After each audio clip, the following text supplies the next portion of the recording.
Pour la première fois, dibiteri professionnalisé.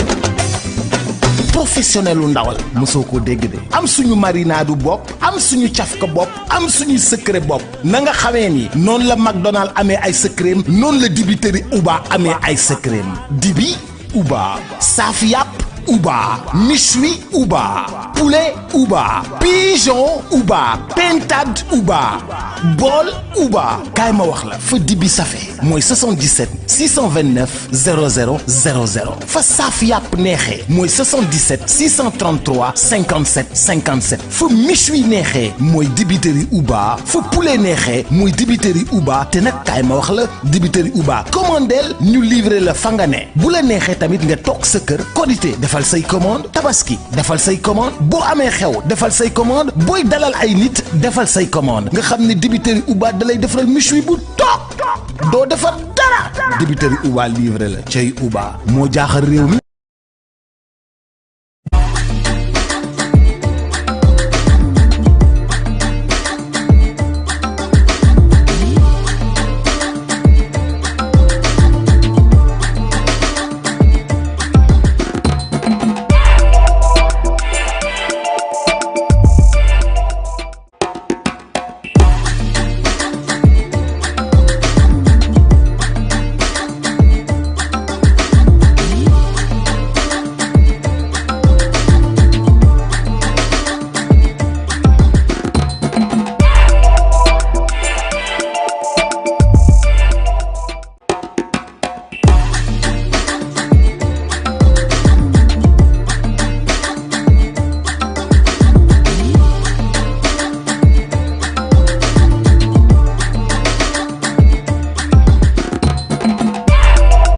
salaamaaleykum fidèles amis internetu VIP people mbégte ak bànneex saa su ne di dellusiwaat ci biir kër gi di waxtaanee tolluwaay réew mi jëm ci biir langue politique seen biir émission fi réew mi toll comme ni ñu koy defee jeudi bu daal di jot waxtaanee lépp loo xamante ne daal di nañu askanu Sénégal te mu daal di féetee jëmale ko ci langue politique bi tey nag may am mbégte ak bànneex di dalal ci plateau bi ki nga xamante ne mooy suñu papa di doyen Amadou Moustapha Gaye moom nag à chaque fois rek dañuy bég di partager moom plateau bi doyen maa ngi lay nuyu di la ziar. waaw Ndeye Fatou maa ngi lay nuyu man it di la ziar bu baax di nuyu sama mbokk Tange Tandian di am mbégte saa su nekk rek di ñëw fii ci yéen périodiquement di weccee xalaat ci actualité brûlante bi. voilà di nuyu internautes yëpp ñi nga xam ne ñoom ñooy seetaan.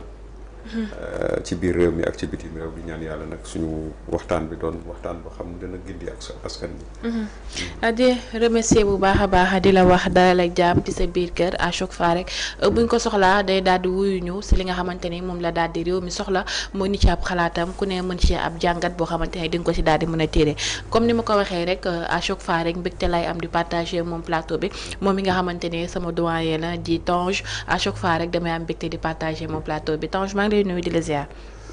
waaw Ndeye Fatou ginnaaw bi ma la fayee damay dellu di ziar képp koo xamante ni jamono ji yaa ngi taaxirlu di ñu seetaan sur la chaîne des grands événements VIP People TV comme son nom l'indique s'informer juste et vrai joxe xibaar yu wóor rek te dëggu ginnaaw nag bi nga xamante ni fi réew mi toll dañ ko war a waxtaanee moo tax mbégteeg bànneex la ñu am saa su ne jël suñu baat bu xeebu bi daal di koy indi jël suñu xalaat daal di xool fi mu gën a setee ak fi mu gën a rafet daal di wéccoog askan bi suñu seetaan pour jox leen daal lépp loo xamante ni mooy tolluwaayu réew mi di am mbégteeg bànneex aussi toujours di feddali ko plateau bi ki nga xamante ne tey jii mën naa ko jàppee sama jëwrin muy le doyen Amadou Moustapha Gaye comme ni ma ko tuddee saa su ne rek dama jàpp ni que rek ni ko Amadou Hampâté Bâ waxee woon ça veut dire que une bibliothèque qui brûle est un vieillard qui meurt tey jàpp naa ni que c'est un doyen expérience am rek tey jii war na servir Sénégal donc di bokk ak moom plateau rek yaakaar naa ni école la xam-xam la toujours dañuy gën a jàng donc ça fait un réel plaisir ma bokk ak moom tey jii plateau di doyen Amadou Moustapha Gaye. plaisir boo xamante ne dañ koy partager à chaque fois rek comme ni ñu koy waxee.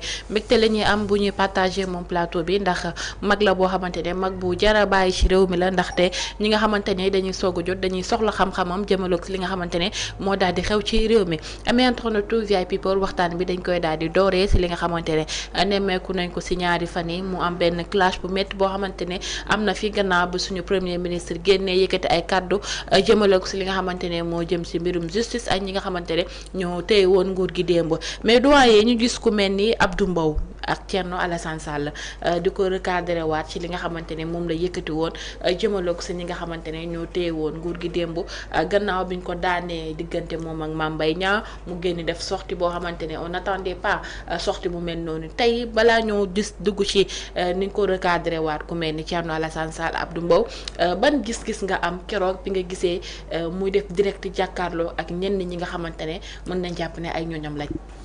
waaw Ndeye Fatou dañ ñuy may rek xam naa ne am nañu sax ay ràgg-ràgg xol et tout mais tamit dañuy am tamit ay mbégte. mbégte bi nag mi ngi tukkee ci téere bi nga xam ne sénégaliserie numéro 8 bu nga xam ne Ibou Fall moo ko bind. mu yëkkati ko jox dédicacé ma ko yónnee ma ko. te yàlla xam na ni Ibou Fall musuma ko sax teg bët nii de visu.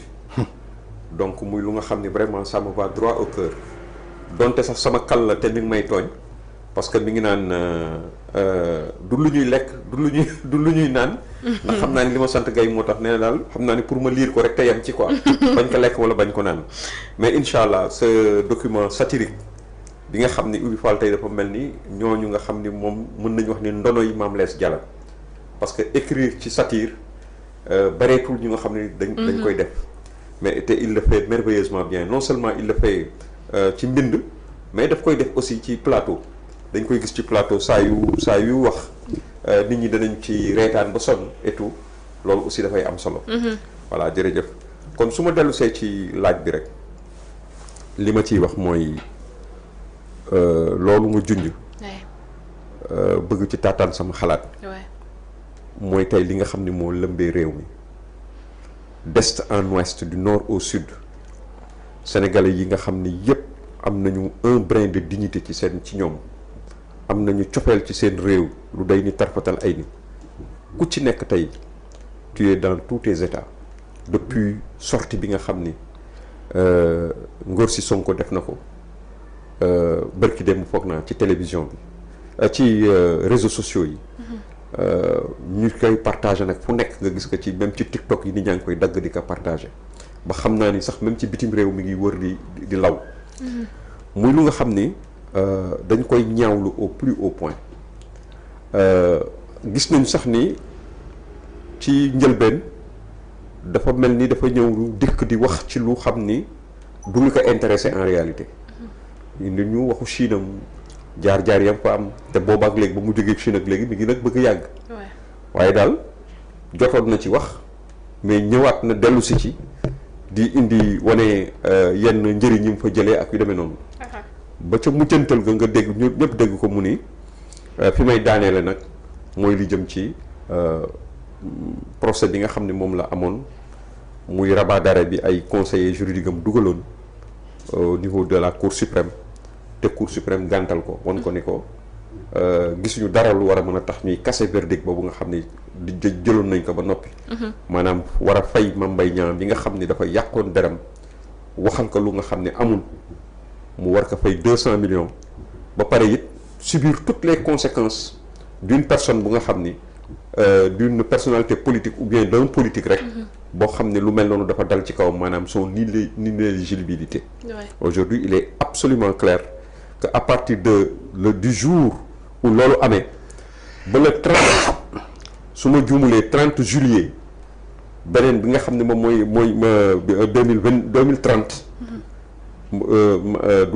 dootul mën a bokk ci élection amul benn élection bu mu mën a bokk donc mënoon na rek tàmbalee loolu bu fekkoon dafay kii waaye moom comme à son habitude il faut que mu jéem a user ci maanaam am xel yaakaar na ni am na xel moo xam ne mën na wër nit ñi ba dugal nit ñi ci benn engrenage bu nga xam ne dañuy jàpp rek ni détail la bu mu dugal ci biir lu mu doon wax alors que loolu moo ko tax a jóg xam nañ ni mer ak mer bu nga xam ni bu doy waar moo ko dugg ba tax jour bi nga xamee ni lu mel noonu am na décision boobu de justice boobu wàcc na ci même bés bi la déclaré ca instant boobu la déclaré ni ngoon dana def live muy nag lu nga xam ni vraiment lañ ca jëlee lañ ca dégg mu wax ko ñaawlu nañ ko au plus haut point parce que tamit il n'est plus acceptable qu'un premier ministre du Sénégal un officiel bu nga xam ni dafa am devoir de réserve mu ñëw taxaw janoog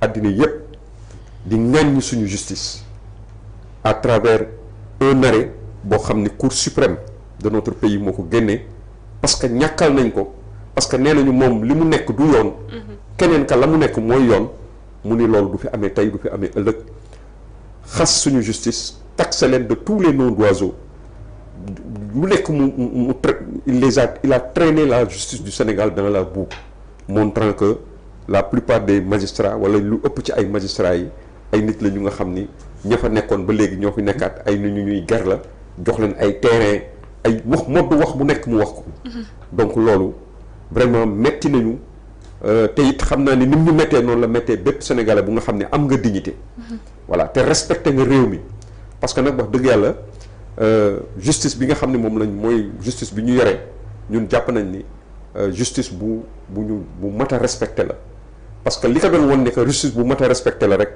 moom tey moom mu nekk fi premier ministre mu nekkul ci yoon justice wan ka ni que nekkuloo ci yoon n'est-ce pas mais moom pour moom toutes les décisions yoo xam ne moom daf koy solliciter ci justice dafa war a daanu ci côté ça doit lui être favorable si cette maanaam décision ne lui est pas favorable ça voudra dire que effectivement cette justice elle est mauvaise leneen li ma ciy teg rek pour daaneel doo ko jox sama naataango mu xelli ci mooy ni li mu def gravité li mu def boo koy natt dafa mel ni tey normalement benn doomu Sénégal boo xam ne taxaw na ŋàññi justice sax moom ubbil na buntu képp ku bëgg ŋàññi suñu justice tey est-ce que sax amatu nañu droit nit ku taxaw critiquer président tribunal wala mu critiquer une décision de justice est-ce que sax amati nañu droit kooku di ko téye dans les liens de la détention ndax loolu amoon nañu sax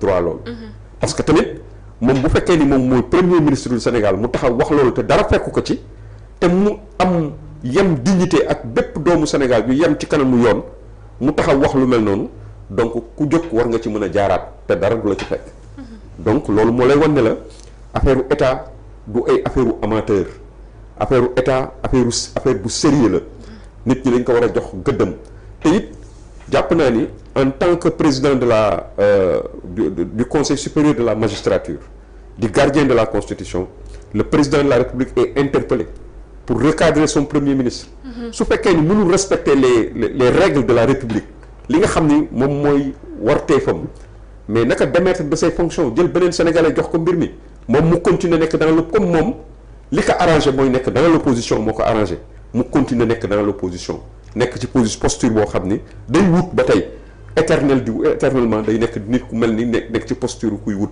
moo tax muy ŋàññi di wax naka sudul noonu vraiment lu nga xam ni la moom ko waxee ba léegi fépp foo dem grand place yi mbedd yi oto yi taxi yi ñëpp moom la ñuy waxtaane ñëpp a ko ñaawlu amul benn Sénégalais bu ko rafetlu même à leur sein au sein de Pastef y a des gens yi nga xam ni ñu ngi ci net bi di ko wax di ñaawlu effectivement sortie bu bi nga xam ni def na ko mu nekk analyse bu am solo boo xamante ne suñ doyen def na ko jëmale ko ci kàddu yi nga xamante ne suñu premier ministre yëkkati na ko jëmale ko ci ñi nga xamante ne tey ñoo ŋànk suñ gisistu réew muy les magistrats ñu dem tey tendance bu ku mel ni Moussa Diaw enseignant chercheur di wax que ne il confond les statuts du chef de gouvernement ak li nga xamante ne mooy opposant tey ndax kàddu yi mu yëkkati jëmale ko suñu magistrats yi.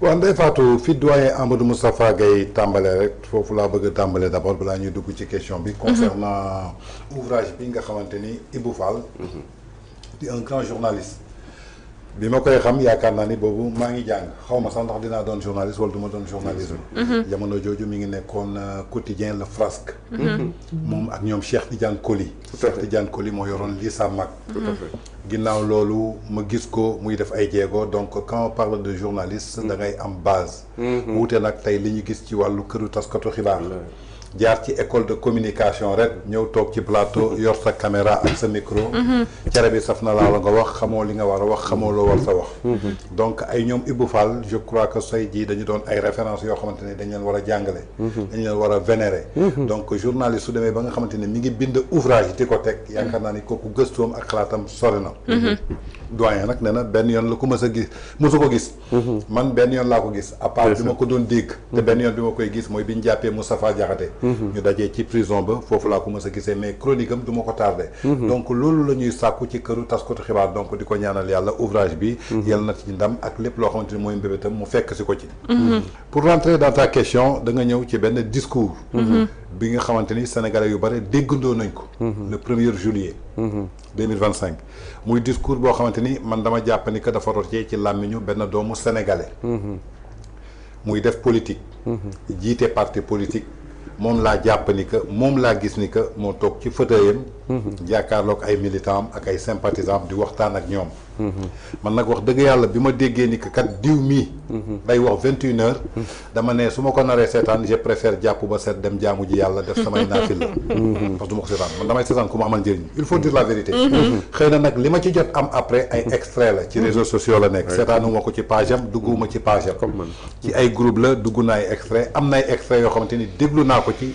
décorté naa ko il a parlé en public j'ai le droit de donner mon avis en public absolument donc jàngat bi ma ciy am rek mooy tànk day lemu mbaa mu banku da ngay xam yow li nga doon wala nga ñàkk xam li nga doon parce que ci biir jàngat bi li ma ci am maanaam mooy lan c'est-à-dire que munoo nekk ci opposition ñu xam la ci pendant fukki at ci benn kàddu ci benn discours ci benn mënin ba yàlla dénk la as tuut fu mu lay nattee jox la chef du gouvernement jox la président de la république chef du gouvernement premier ministre munoo naatable lan mooy chef du gouvernement ak lan mooy opposant chef du gouvernement da nga toog ci bànqaas muy institution su ñu nee institution tey jii maanaam mooy charte fondamentale bi téye Sénégal c'est pas les personnes ñoo téye Sénégal parce que avant moom il y avait Senghor il est parti avec son gouvernement Abdou Diouf est parti avec son gouvernement Abdoulaye Wade est parti avec son gouvernement Macky Sall est parti avant-hier avec son gouvernement ils sont venus demain ils vont partir d'autres personnes viendront et le Sénégal restera Sénégal absolument gisoo goo benn régime bu dem ñu changé turu palais de la République tuddee ko siège yu parti nangam non il s'appelle toujours palais de la République du Sénégal les ministères deviennent toujours les mêmes ministères kon yaakaar naa ni nit ki da nga war a ràññee d'abord tey ñi lay seetaan gëm la bëgg la war nañu décortiquer ki ñuy seetaan ki ñu bëgg ki ñu gëm fan la ñu war a yóbbu man nag nit koo xamante ni mënoo ma yóbbu fenn du ma perdre sama temps di la seetaan sortie boobu dañ ko yónni en tant que ndawu réewu Sénégal muy sa ndawu réew nga koy fay sa salaire ci say taxe ak yépp moom mooy salaire am mooy privilège am mu dem Chine war a doxi ji ci li nga xamante ni maanaam nee nañu visite officielle la nee naa leen visite bu état def rek soit am na ñaar yu ci nekk muy retombée économique wala retombée diplomatique kon su ñëwee war na rendre compte les Sénégalais lu jëm ci retombée économique ak diplomatie yi fal moo ciy jéegoom ndaxte dafa laaj ñu dénk ko kon su ñu demee ba nga xamante ni le 1er juillet li nga xamante ni mooy rabat d'arrêt jëm ci procès en diffamation diffamation mooy sosal nit diffamation mooy nga waxal nit lu dul dëgg diffamation mooy nga diffuser fausse nouvelle nga génnee xibaar bi nga xamante ni ki nga ko génneel jàpp ni que amul liñ ko nangulee démbu El Malick Ndiaye bi Bachir Fofana waxee mu dem porter ji ko plainte kon noonu la ñu war a nangulee Mame Mbaye Niang nekk ministre ci régime président Macky Sall li ñu naan dictature lay jaay injustice la ñuy jaay Mame Mbaye Niang détaché wu en tant que citoyen sénégalais lambda dem fi mbaxane doonee benn porter plainte justice wóolu ko te yorul dara ne du ma wuyu ji justice kon kooku joxul cër institution ku justice woo da ngay wuyu ji ba mu toogee ci bopp réew mi ba tey justice am mi ngi woo nit ñi suba ngoon guddeeg ba cëg ku ñu woo da nga dem wuyu ji woo nañ fi Bougane mu wuyu ji woo nañ fi Mansour Faye mu wuyu ji woo nañ fi Cheikh Yérim Seck mu wuyu ji Moustapha Diakhaté mu wuyu ji commissaire Keita mu wuyu ji Bah Diakhaté mu wuyu ji amul kenn ku def désobéissance civique kon ñooñu ce sont des républicains mais nag su amee ñu ma bett man du ma bett parce que ci biir discours bi lu ko lal dañ ko porter plainte li tax ñu porter ko plainte kenn saxalu ko lem moo toog jàkkaarloog sénégalais yi ne diw mii kat tudd Mame Mbaye Niang am na rapport bu ko épinglé à hauteur de 29 milliards nga dégg ko ma dégg ko lu ñu sos ana rapport bi nee na mi ngi nii sama téléphone am na ci plein droit Mame Mbaye Niang ne ko li nga wax amut te doo ko génnee fexeel ba suñu demee fu mbaxane doonee benn bul wax waxi complot kenn complot la yaa ko wax ñu dem ba foofu gisuñu rapport ñu delluwaat fii laay jaar du ma jaar fii fii laay dugg sotti nañ ma liquide indi na nangam sangam indi na nangam sangam te ci rapport bu nekk sa téléphone ñu delluwaat Kër Massar dégg ko mu taxaw publiquement ne rapport IGE bi ma gisoon mu épinglé Mame Mbaye Niang ndekete du rapport boobu rapport u IGF la muy inspection générale des finances Mame Mbaye Niang dellu si ne ko d'accord ba nga waxoon bàyyi naa la léegi bu IGF bi génneel ma ko parce que boo ko génnee rapport bu sama tour nekk man ma jébbal sama bopp yoon kon yaakaar naa ni wax ji leer na frankulaay na pourquoi nanguluñu Mame Mbaye Niang présomption d'innocence am tey ñu bëgg a nangul El Malick Ndiaye li mu teg ci kaw Bachir Fofana moo nekkul ci dëkk on se pose la question ban Sénégal la ñu nekk il faut qu'on se réveille et qu'on se dise la vérité dëgg suñ ko ñemewul waxante suñu biir kañ lañ koy ñemee waxante xanaa lu àllaaxira keroog yowmal xiyaam yàlla daf ñuy teg ba ma leen wàccee ci àdduna ku ci nekk lan laa la fa wàccee woon lan laa la tegee woon nga jëfee dëgg kon donc suñ ko gisee tey mu jóg di dal ci ay magistrats c'est pas la première fois dafa yàgg dal ci magistrat mënoon nañ ko pardonné ba mu nekkee ci opposition mënoon nañ jàpp ni que nit ku xamul la waaye soo demee ba toog ci bànqaas muy institution di chef du gouvernement nga taxaw ne carrément lii di ministre de la justice bokk ci détachement magistrat yi du institution judiciaire institution politique la man maa ko consulter maa ko tab ba li ma bëgg moom la may defal kon kay yow li nga bëgg yëpp am nga ko ci justice donc à quoi sert tey jii rabat d'arrêt génn nga taxaw publiquement ne magistrat yi buggu ñoo weddi seen bopp magistrat yi gën la jàng fopp ëpp la xam-xam ëpp la dimension nekk ci seen poste boobu du politique régime bu ñëw fekk leen fi bàyyi leen ñu dem seen yoon un minimum de respect pour notre justice absolument. Et ce minimum de respect suñ ko mënul am ci ki ñu dénk tey chef du gouvernement mu war a gérer ministère yëpp tey un citoyen lambda su waxee ci justice est-ce que war nañ ko jàpp vraiment El Malick Ndiaye dafa taxaw barki démb ne Bachir Fofana procureur mu autosaisir lu tax mu autosaisir Bachir Fofana dafa def discrédit jëmale ko ci ñoom justice bi ma koy laaj moom El Malick Ndiaye patron di kilifam ci parti politique laay wax nag waxuma ci assemblée li mu def barki démb waa cour suprême nu mu tudd wax dëgg du discrédit suñu justice lu tax procureur ba léegi autosaisir tey su taxawee ne magistrat yi nekk cour suprême buggu ñoo weddi seen bopp moom mooy juger dossier yow di nga tuumal nit ba pare atte sa bopp il faut qu'on soit raisonnable ñuy waxante dëgg gis nga plus grave que ça mu jël discrédit boobu sotti ko ci magistrat yi ba noppi di accuser Macky Sall quand on va laisser Macky Sall non véritablement tey lu baax du ñu ne Macky Sall la lu bon ñu ne Macky Sall et pourtant Macky Sall bu muy dem daf leen bàyyil palais de la République bàyyil leen maison de fonction yi ñu koy utiliser bàyyil leen cortège yi bàyyil leen garde corps yi bàyyil leen avion présidentiel bàyyil leen caisse noire ñu ciy def lu leen neex ba tey ji waxuñu sénégalais yi Macky Sall dafa yàq lool léegi ana yoonu Macky Sall justice bi nga xamante ni yéen bi ngeen accès au pouvoir seen première réaction mooy lan on va faire les assises de la justice léegi assises yi ngeen defoon 32 réformes yi ngeen jëloon lan la ñu servir après 14 mois donc ça montre un échec total de votre gouvernance loolu la njëkk a wax foofu ba ca topp bërki démb ngeen def assemblée générale mu conseil supérieur de la magistrature ngeen chamboulé magistrature bi yëpp pôle judiciaire financière fukki juge ngeen fa changé yéen leen fa taboon pendant fukki fan pôle judiciaire financière Macky Sall bi muy dem dafa taboon ay juge ba ngeen ñëwee da ngeen leen teggi jël seen ay juge teg leen foofu mu ñeen réclamer indépendance de la justice comment la cour suprême peut rendre une décision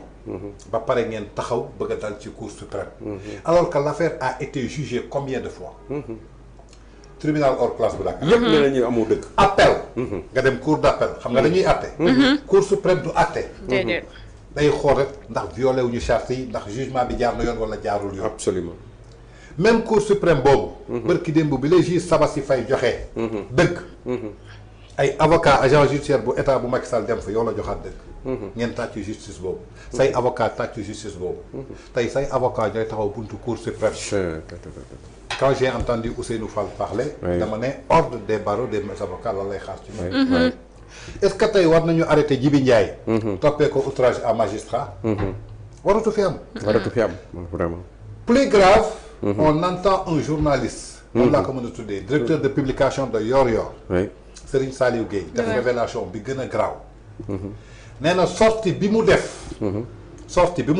moom leaderu parti Pastef avocat yi def ko dafa am retombé ci kaw justice bi kon donc stratégie la nee na moom sëñ Saliou Gueye nee na stratégie la pour ñu pousse ñu ubbiwaat procès bi yóbbuwaat ko à zéro tëgg ko il est kii lui. waaw mais procès bi ñuy àtte 2022. ba 2025. il est définitivement. léegi dañuy reprendre procès bi. à zéro une révision du procès xanaa amul yaay. non c'est que moom il veut une révision du procès. waaw révision du procès bi. nañu wax moom en tant que citoyen lambda mën na ko def mais ba mu nekkee citoyen lambda. mais tey mu nekk ci jal bi. nekk premier ministre mais xanaa moom dafa yaakaar ni nit ñi ñoom amuñu xel bu ñuy réfléchir. waaw mais d'accord sax mais xam nga tey dañu jàngale ko Cour suprême mooy daj dëpp.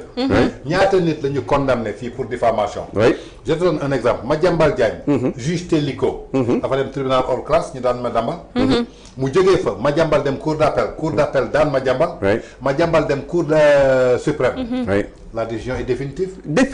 Est-ce que Madiambal dafa dellusiwaat pour ñu réviser waat. c'est une décision définitive. Cheikh Yérim Seck am na loolu. ñeneen ak ñeneen am nañ ko. donc ça veut dire que xam nga lan moo am. il faut respecter les Sénégalais. nit ki nag sooy ubbi sa gémmiñ di wax da ngay xam ci lan ngay wax. tu ne peux pas être au pouvoir. ba pare mel ni ku nekk opposition. da ngay xam ci li nga nekk. bërki démb dafa taxaw ne yàlla xam na lu tax defuma président de la république. voilà ma nga benn ngi nii. ki xàmmeewul lan mooy pouvoir ak opposition yàlla doolu def président de la république da lay tàggat ba nga mën ko. parce que ki toog ci pouvoir tey jàpp say magistrat di dingat di wàccee. say journaliste taxaw di tenir des propos yu discrédité donc ñoom avocats yi am nañu stratégie. moo tax ñu indi inconstitutionnalité. oui tout à fait. déjà nga ne kenn mënu la tere doon candidat en 2029 amnistie bi réglé na ko. kon lu jaroon le 1er juillet ngay génn daar pour def benn appel donc ce qui veut dire que aujourd'hui jusqu'à présent moom Sénégal ñoru ko. et pourtant ay bavures policières am na fi. ay nit ñàkk nañ fi seen bakkan. Touba ay immeuble daanu na est-ce que def na benn sortie. te sax masawu wala wax ci ñooñu. te sax yow Tange bala muy wax amnistie. amnistie dafay concerner loo xam ni mboole seen sénégalais yépp ñoo ci tënku woon. muy une situation exceptionnelle bu amoon. mais là il s'agit d'une affaire strictement privée. waaw mais loolu la ñu wax. xam nga plainte privée la. un citoyen bu dem porter ji plainte. mais war na sax ñu atte ko. oui ba atte ba jeex. si la amnistie soog a ñëw. te amnistie dafa wax ay faits yu lii ak ay manifestations politiques. c'est dans une manifestation politique. vraiment plus grave quand un premier ministre toog génne ay documents téye ko gis nga ko seetaan naa. nee na lépp lu jëm ci samay procès wax naa ministre de la justice na ko ubbi. d'accord bu Mame Mbaye Niang moo ci gën a tuuti boobu atte nañ ko ba mu daanu. mais am na procès boo xamante ne par contumace la. moo indi 83 personnes dee. pourquoi kenn tuddu ko muy procès Sweet Beauty. absolument mooy nañu mbir gi de. nañu réviser waat procès Sweet Beauty. waaw. aji ñëw. mu ñëw avocat yi taxaw ñu atte ko mu leer. lan moo tax ñuy daw boobu procès. tey su demee ba taxaw ni que man bind naa ministre de la justice nee na ma en tant que premier ministre dafay jafe nañ ma yemaleeg citoyen ordinaire. kon tey nangu na citoyen ordinaire. nee na wax na loolu. nee na citoyen ordinaire. et pourtant démb dañu ne xaw ma lan am na ku ñu toppee Assane Diouf. outrage à une personne exerçant les mêmes fonctions que le président de la République. kon foofu du citoyen ordinaire. ça veut dire que toujours il y a contradiction dans ces propos. ci biir contradiction bi daf ci waxaat lu garaaw. nee na. dañ ko complot bëggoon nangu këram. des trucs comme ça mu jiitu leen. boobu ko gën a garaaw amul. jël kër gi. def ko ci turu jabaram ak ay doomam mu defal leen ko donation. nee na tey soo demee ci déclaration de patrimoine am amul benn kër boo xamante ni turam mi ngi ci. mais ñun sénégalais yi. tey dañ ko dénk primature. on a le droit. lan mooy déclaration. on a le droit Madiambal defee na ko te gisuñu ko. oui plus grave mu waxaat beneen wax bu garaaw. ne moom bañ ko jàppee. teg ko sous contrôle judiciaire. moo ko wax de. sous contrôle judiciaire. dañu nangu passeport am. loolu c'était lié avec l'affaire de Sweet Beauty. mooy bañ koy jàpp section de recherche bu Colobane. di ko jéppal juge Samba Sall. contrôle judiciaire. nee na dañu nangu passeport am. ba tey jii demul jëli ji passeport am moom moo ko wax. dañ ko fekk bureau defal ko passeport diplomatique mi ngi voyagé def ko fa neex. 2022 moo toog Walfadjri. si Moustapha Diop. ne kenn mësul jël sama passeport a ngi nii. diplomatique. ça fait même pas 2 mois lañ ko renouveler indil ma ko. may laaj benn jëmm jooju. passeport am bi ñu nangu bu mu nee. dañ ko nangu joxuñu ko. ak fi mu ko waxoon ni que kenn nangul passeport am ban moo ci am. mais c'est-à-dire qu'on a besoin de savoir moo tax ma ne ñiy défendre Pastef bëgg Pastef bëggal Pastef pour mu neex la mais nit ki soo koy bëgg ko ci dëgg man sama doom su ma koy bëgg ci dëgg laa koy bëgg sama jabar su ma koy bëgg ci dëgg laa koy bëgg tey su defee loo xamante ni du dëgg damay taxaw ne ko carrément du dëgg pour jox la benn exemple barki démb dafa ma ko dégg mu yox téléphone ak benn femme mu pare foog ni moom laay faral ma ne ko diw mu ne ma ne ko nekkoo ci dëgg kii moo nekk ci dëgg soo nekkul ci dëgg doo yëkkati na toog da ngay jéggalu da nga ko bëgg ma ne ko du ma la faral ci lu dul dëgg kon nit soo ko bëggee da nga koy faral ci dëgg la kon ça veut dire que discours bu mu def amul sens discours bu mu def discrédité suñu ay institution la li ñu ko discrédité suñu institution dafa doy vraiment ci kanamu FMI dafa doy. oui su ñu demee ba suñu justice lan moo ñu dese woon de justice. oui exécutif moo ngi ak moom. assemblée nationale mi ngi ak moom. justice moo ñu dese woon ñu war ko discréditer et où sont les hautes voix. tey ñi ñu jàpp ci wàllu outrage aux magistrats ñu ngi discrédit sur nos institutions de la justice est-ce que waruñu leen bàyyi ñu ñibbi dem seen yoon. doy na ko man. est-ce qu'on a une indépendance de la justice. et puis tant man beneen affaire bi ma gën a beneen affaire bu nga xam ne pour man. c'est-à-dire dox ci kaw ci ça insulter l'intelligence des Sénégalais mënul weesu nga taxaw naan bi sama waa kër tooñee président Macky Sall man maa jël vidéo yónnee ko ministre de la justice pour mu woo leen jàpp leen le lendemain tu vas aller voir le garçon mais ce n'est même pas cohérent quoi. waaw xam nga foofu aussi dafa weddi boppam. dafa weddi boppam. parce que dafa am wax bu mu wax nee na ñoom Bachir Fofana ñoom Moustapha Diakhaté li ñu wax ay hommes politiques ñi ngi jaxaw di leen défendre. il fait allusion à ñoom Thierno Alassane Sall et des gens qui font des nañ ko waxal seen bopp. nee na su ñu ñemee dañuy jaaraat ci ñooñu lu ñu jaar ñu xool ndaxte moom ba ñuy jàppee Diomaye ci outrage au magistrat daf ci jaaraat waaye ki nga jël vidéo am jox ko ministre de la justice mu saaga ndey est-ce que yow taxawaat nga saaga ndey. véritablement. waaw léegi li mu bëgg a def loo ñëlee moom su taxawoon saaga ndeyu Macky Sall saaga ndeyu Mame Mbaye Niang ni ka la defoon ñi xam ne ni ko loolu la def. mais mieux. ça veut dire que li gën a grave mooy. dañuy distraire le peuple sénégalais. non dañuy distraire ki may waxal gis nga ko mu génnewaat benn vidéo ne ko nekkate yaa ma yoolee. waaw yaa ma boolee. di foyee nit ñi quoi dinaa léegi su ko defee sénégalais def seen bopp làq doom dóor doom amul. làq doom dóor doom su amoon nit du saaga en flagrant délit injure publique. mais xam nga lu leen weer avec sursis kooku ñëpp a ko war a yëg xam nga lu leen weer. xam nga ko sax. waa ji ñu wane muy wekki photo. waaw wekki photo ba ci suuf jël morso di ko fomp. waaw. photo boobu xam ne bëggatoo ko gis. loo koy fompe. dëgg dañu waxante dëgg rek. voilà c'est du cinéma ba tax yàlla moo leen di weer quoi. taxaw nga mais tey nga ne kii dof la. mu ne la fi may lekkee ak yow ay kaldoog ay mbaxalu saalum ak nangam. soo may yedd doo toog doo taxaw ma foog di dof kenn du ko yedd. dof dinañ ko xelal. c'est-à-dire que ñu ngi contredire seen bopp bëgg a manipuler askan bi. yóbbu ñu 2029. mais 2029. bilan bi ki koy joxe mooy président Bassirou Diomaye Faye. état du caaxaan. te Bassirou Diomaye Faye ci bilan moom daf ci bokk. les Sénégalais dañ ko ciy comptabiliser parce que moo indi projet Pastef daal di koy porter ak moom. kon donc je crois que discours bi xam nga lan la. man li ma ko jàppee personnellement discours chef de parti politique la. bi nekk au pouvoir te moom xamagul mi ngi pouvoir mi ngi opposition la jàpp. et pourtant dans sa tête il est dans l'opposition. parce que wax bi mu leen wax Chine rek mooy. mënuñu nekk en 2025. Diomaye nekk président. nga jël Diomaye joxañ ko. nga ne Diomaye mooy yow yaay moom. yow xaaroo ba 2029 jeex nga taxaw ne carrément. di nga su ma nekkoon président de la République kon donc Diomaye li mu nekk président de la République ça veut dire que yow da nga bëggoon nekk place am. beneen bi ci topp. yaa ngi taxaw ne kenn mënu la tere doon candidat en 2029 lan mu ko wax ni ko Diomaye du présenté waat candidature am. véritablement ce n'est pas élégant ça. lan moo ko wax ni que Diomaye tey su defee un résultat bu baax du présenté waat candidature am Sénégalais yi jox ko. c'est le comble de l'inélégance. que les Sénégalais ne décortiquent pas ces messages. man damay décortiquer message am benn par benn. parce que faawuma kenn. ku dul Seydina Muhammad sallallahu alayhi wa sallam Serigne Saliou Mbacké. amul homme politique bu ma fan. parce que amul kenn ku ma ci mën a jàngal dara référence la donc toujours il y a de l'incohérence dans son discours. mais nag dama ko jàppee divertissement. il veut divertir les gens. pourquoi divertir le peuple. parce que dem na Chine. Diomaye dem na Séville. donc le président toujours dans son discours ak lu muy def tey jii dañ koy suul. dañ koy nëbb. absolument. kon donc lan nga gën a dégg ay rabat d'arrêt ay nangam sangam ak des trucs comme les avocats sont dans leur rôle. mais les avocats doivent être solidaires avec la justice. oui. Mais les avocats ne doivent pas jouer avec la justice su dee Serigne Saliou Gueye li mu wax ça avère vrai. ñoom ñoo ko def seen stratégie parce que xam nañu éligibilité am compté wul inconstitutionnalité bi ñu dugal pour que ñu yóbbu ko conseil constitutionnel mais depuis quand la ñuy acté diffamation au niveau du conseil constitutionnel. véritable. mais tu as les preuves. mais sors-les. tey bi mu toogee barki démb lan la wax rapport u IGF baa ngi nii inspection générale des finances. mais wuute nag rapport u IGE bi nga wax. bi ñuy porté plainte rapport u IGE la ñu porté woon plainte. véritablement. et bi nga ñëwee taxaw grand théâtre dafa ne dossier yi mi ngi sama table. léegi juge yi. xanaa nag gumbuñu taxuñu luuwuñu. ba tey jii dossier bi nekk seen table tey jii ñu war a rejeter sa rabat d'arrêt. absolument ak Macky Sall bi leen doon instrumentaliser démb Macky Sall dafa toog Marrakech si leen instrumentaliser ba tey jii. donc ça veut dire que Macky Sall est toujours au pouvoir. il faut qu'il arrête quoi. il faut ñu xam ndax Macky Sall nekk au pouvoir wala ñoom ñoo nekk au pouvoir. mais tey pourquoi ñi nga xamante ne tey magistrat yi yëkkati nañ ay kàddu yu ñagas jëmale ko si ay ñoom pourquoi pas tey seen silence boobu jëmale ko si kàddu yi nga xamante ne wax nañ ko fa lan moo waral silence boobu tey.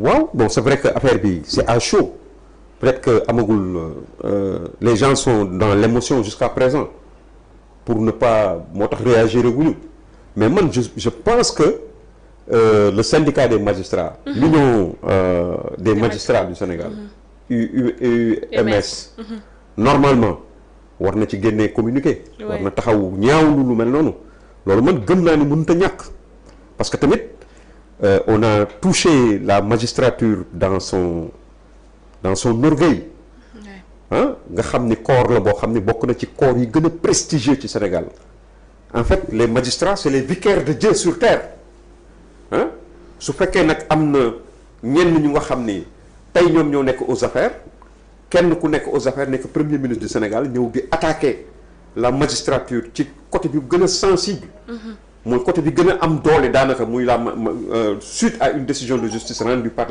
la Cour suprême non ça loolu waxuma la au-delà même des magistrats du siège du parquet mais même les gens qui sont les avocats tout le monde de la justice mais ku ci nekk yow loolu war nga am yëg-yëg boo ci am boo xam ne daf lay naqadi donc loolu je suis absolument certain que ni xëy na on est toujours dans l'émoi les gens ils sont surpris par de tels propos ou des propos aussi grossiers nga xam ni moo tax ba léegi waxagul réagir guñ ci mais li wóor te wér mooy vraiment ces propos déplacés vont être dénoncés par l'Union des magistrats du Sénégal.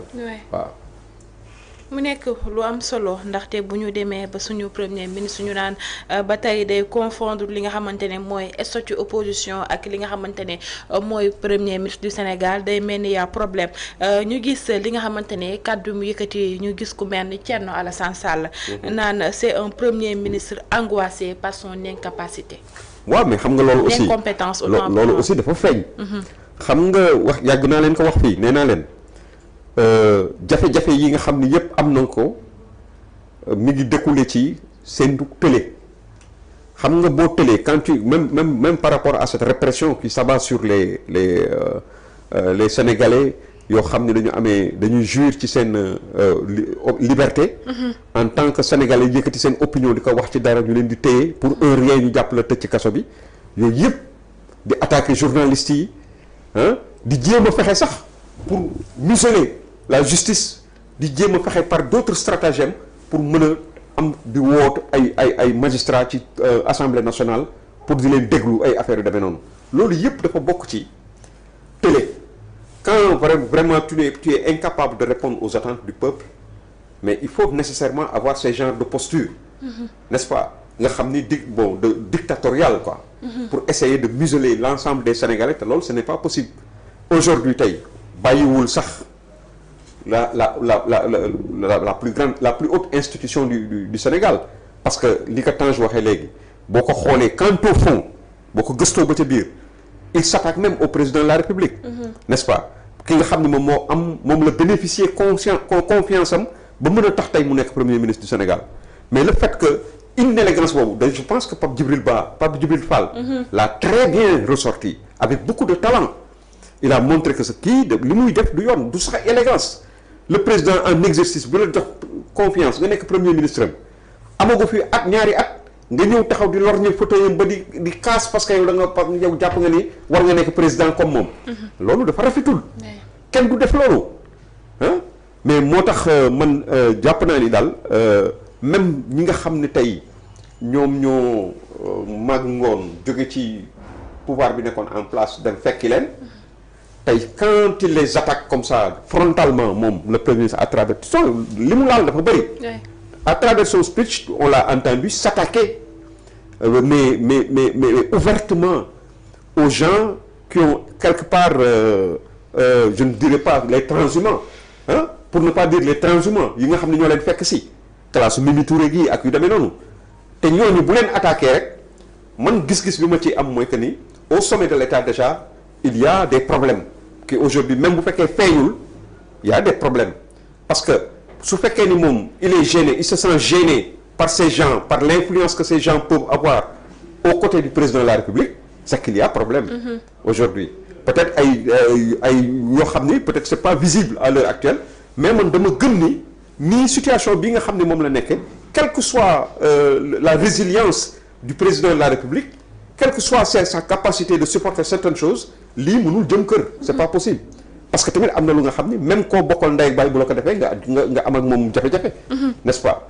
et donc le président de la République il a des responsabilités envers le peuple sénégalais il doit rendre compte au peuple sénégalais c'est lui qui doit rendre compte aux Sénégalais donc s'il y a quelqu'un dans son gouvernement boo xam ne dafa am ci moom confiance jox ko responsabilité pour mu traduire en acte sa vision mu am yenn comportement yi je pense que lui-même il est interpellé le président de la République et puis dire que nag wax dëgg yàlla c'est la première fois dans l'histoire de ce pays qu'on voit un premier ministre se comporter de la sorte généralement je ne dirais même pas généralement quasiment tous les premiers ministres qui ont eu à se succéder au Sénégal mais ku ci nekk ci ñoom li ko doore ci Abdou Diouf nga xam moo njëkk nekk premier ministre ba ci ku mujj nekk premier ministre muy kii fi nekkoon di Amadou Ba mais c'est des gens yoo xam ni qui ont évolué dans la discrétion totale qui se sont effacés complètement n'est-ce pas nga xam ni ay technocrates lañu yoo xam ne li ñuy def mooy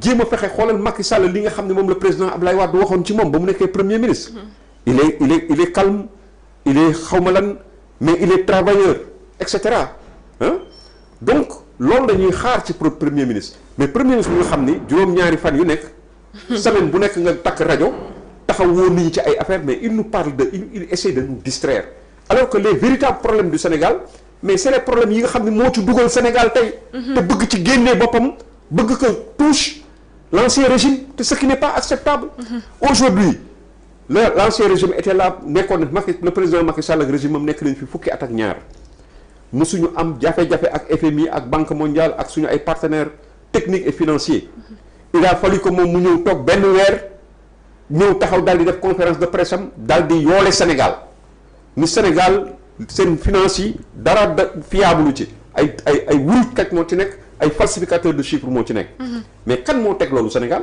ku dul moom c'est lui c'est pas une autre personne hein donc il n'a qu'à assumer ses responsabilités aujourd'hui tey ñi ngi nekk ci réew moo xam ni moom ci boppam mi ngi taxaw naan lépp lu nga xam ne dañ koy leb ak dañ koy amee ak lu ñuy recouvrir ci ay ressources yoo xam ne internes dañ koy fayee ji ay bor mais ces gens ils n'ont pas compris que la dette elle est intergénérationnelle hein la répétition est pédagogique rahmatullah alayhi Moustapha Ba waxoon na leen ko le Sénégal sous Macky Sall a payé des dettes qui datent de 82 hein quand il nous dit que la Chine nee na du xoolal contradiction yi Chine nee na du ñu eggale autoroute bi nga xam ne à 90% pare na di jëm Kaolack parce que dañu dépassé le seuil des 70% de dette par rapport à notre PIB te foofu la ñu war a yem wëlbatiku doon côté naan ñu Chine ji tibbal ëmbal na ko nangami projet ëmbal na ko nangami milliards nangam ak nangam ak nangam xam nga loolu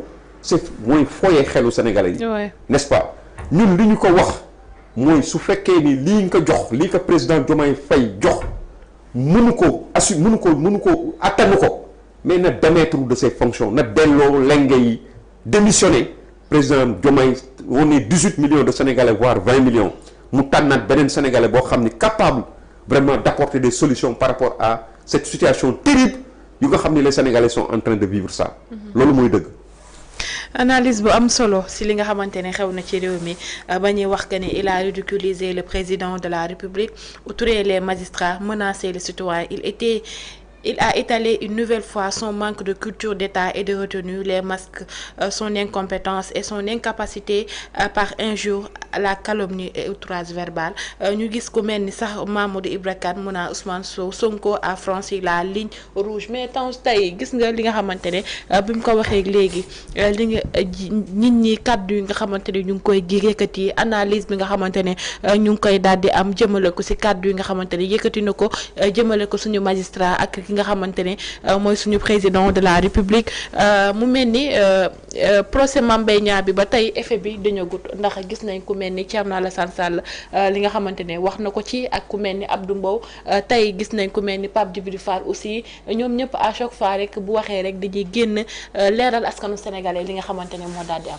waaw xam nga askanu Sénégal ci waxam ñoom ñoo ngi jëkk leeral seen bopp. voilà ñoom ñu leen di leeral. askanu Sénégal ñoom ñoo def seen distinction.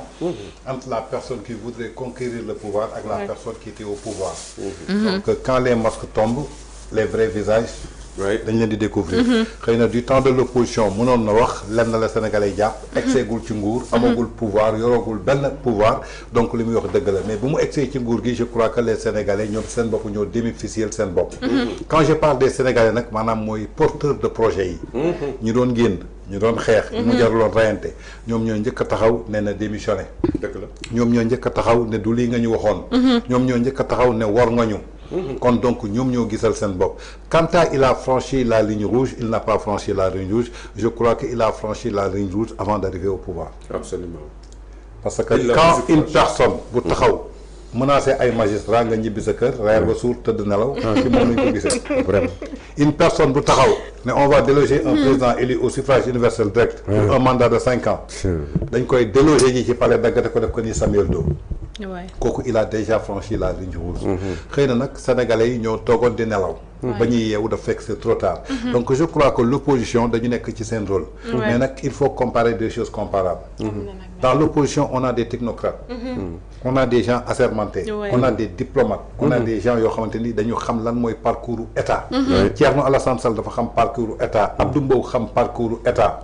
keneen ak keneen xam parcours état même les Mamadou Ibra Kane sont des journalistes mais ils ont fréquenté des hommes d'état pour connaître l'état il faut que nga fréquenter ñi nga xamante ne tey jii yor nañu état donc ñooñu tey mën nañ ko recadrer politiquement mais vis-à-vis de nous les Sénégalais on estime quand même beaucoup de respect par rapport à nos institutions ñun bu mu ñu respecter mais na respecter institutions yi parce que institutions yi tey jii moo ko def li mu ko def ça veut dire que benn mbir moo am toujours dans ces discours da nga ciy dégg loo xamante ni dictature la parce que taxawee même dans les pays développés il faut qu'on respecte la liberté d'expression ça veut dire que na ma wax ban pays di développé la ñu respecte la liberté d'expression ay Singapour du référence République populaire de Chine bi mu dem boobu du référence gis nga dans la vie soo demee defi ji dara il faut que moom ay retombées parce que doo bëgg la pour ba pare ne la contre dans tout son débat c'est toujours accusé Macky Sall quand il nous parle de l'autoroute Mbour Kaolack mais autoroute bi barki démb la ñu ubbi tronçon Mbour Thiadiaye absolument donc diggante Thiadiaye ak Kaolack moo ci des moo ko war a def oui donc Macky Sall avait financé ce projet est-ce que ce sont les Chinois qui ont financé ce projet ou bien dañ ko waroon liggéey ou bien partenariat la donc s'il dit que les Chinois ont dit que dañu arrêté travaux yi mais ñun démb fii la ñu fekk qui a arrêté les travaux bi Macky Sall di dem Chinois yi ñu ngi liggéey c'est le nouveau régime qui a arrêté les travaux absolument donc ça veut dire que c'est toujours pour jël Macky Sall sànniwaat ko au vindicte populaire Macky Sall n'a rien à voir avec cela dafa chiner loo xamante ne tey jii dinañu gis retombées on attend les retombées démb dégg nañ ko nee na xaw ma lan usine Mercedes dañuy ne defal seen oto mais ça veut dire que xam nga lan la ñu war a comprendre kañ lañ ko signé loolu non mais ban signé non dafa naan kañ lañ ko signé loolu kooku am na yow j'ai un article boo xamante ne tey jii dafay wax lu leer nañ li jëm ci li nga xamante ne tey jii mooy affaire Mercedes c'est-à-dire que on nous a dit comment on peut comprendre l'escroquerie ou le camouflet économique de sa parade en Chine nous avons signé avec Mercedes cela intervient son talent de manipulateur cette fausse info est sur information secondaire destinée à cacher la vérité l'information primaire devrait être nous avons signé avec le gouvernement chinois s'il avait signé des contrats importants avec le gouvernement chinois mais comme il n'a rien signé avec le gouvernement chinois il a honte de le dire l'info secondaire est destinée à cacher la vérité. L'information primaire devrait être nous avons signé avec le gouvernement chinois mais comme il n'a rien signé avec le gouvernement chinois il a honte de le dire. l'info secondaire est destinée à cacher la vérité. L'information primaire devrait être nous avons signé avec le gouvernement chinois mais comme il n'a rien signé avec le gouvernement chinois il a honte de le dire. la vraie info maanaam def une semaine en Chine sans contrat et sans 1 franc. En réalité il n'a signé avec Mercedes ni avec le gouvernement chinois. Pour dire l'article sur Mercedes ça a été publié le 26 novembre 2024 à 8h30. Mohamedou Dieng moo ko publié woon. L'idée de l'installation de ce géant automobile intervient dans un contexte où le Sénégal a lancé une usine xaaral ma yónnee ko maam Thierno mu lancé ak man sax voilà nag ma ko yónnee. xaaral ma yónnee ko maam Thierno mu lancé ñu ko ñu gis ko c'est-à-dire il faut que ñu décortiquer mbir ñu nax xam nga am na loo xam ne mënoo ko làkk. non maam Thierno image bi ñëw na nga dugalal ñu ko lancer une usine de montage de véhicules militaires une usine de montage de véhicules militaires à croire le ministre de l'Industrie et du Commerce. L'Allemagne a également exprimé un intérêt particulier pour l'industrie agroalimentaire et le secteur du gaz dans le cadre de la vision 2050 du Sénégal. Il s'agit du référentiel politique publique présente le 14 octobre dernier. De son côté, Adrien Najan, représentant des PME allemandes, espère que le nouveau dynamique décelé va ouvrir de nouveaux chapitres dans les relations économiques germano-sénégalais. Pour ce qui concerne les PME, l'Allemagne intervient au Sénégal dans beaucoup de domaines, notamment renforcement capacité technique, financement des entités économiques. D'ailleurs, GIZ, lance l'année dernière a lancé l'année dernière un programme axé sur l'autonomisation des entreprises gérées par les jeunes et les femmes. Écrit par Mamoudou Dieng, publié le 26 novembre 2024 à 8h03.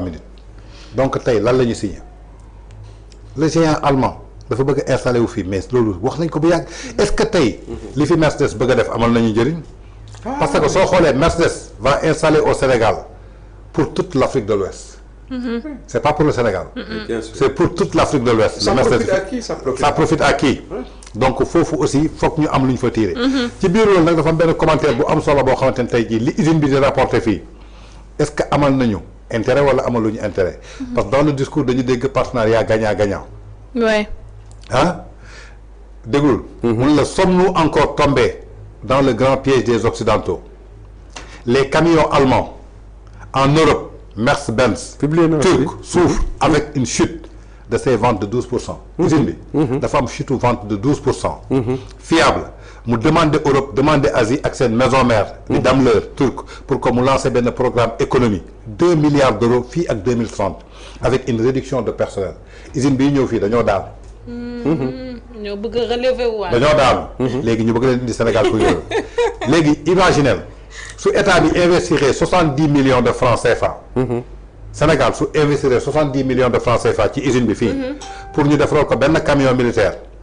jàppal ni que beneen bi mën na utiliser benn montant pour jënd 150 drones. Absolument. 70 millions yi nga leen di fay.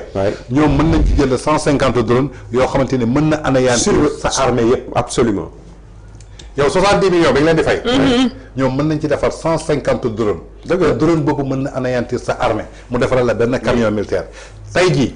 nañu jàpp ni que su dee armée bi nga xamante ne moo nekk sa réew. amul benn temps boo xamante ni tey jii ci ay dépenses logistiques ban impact la am. ki ko wax xam nga kan la c'est Aliou Camara c'est un spécialiste en stratégie de communication et opérationnel en management. lii publié naa ko.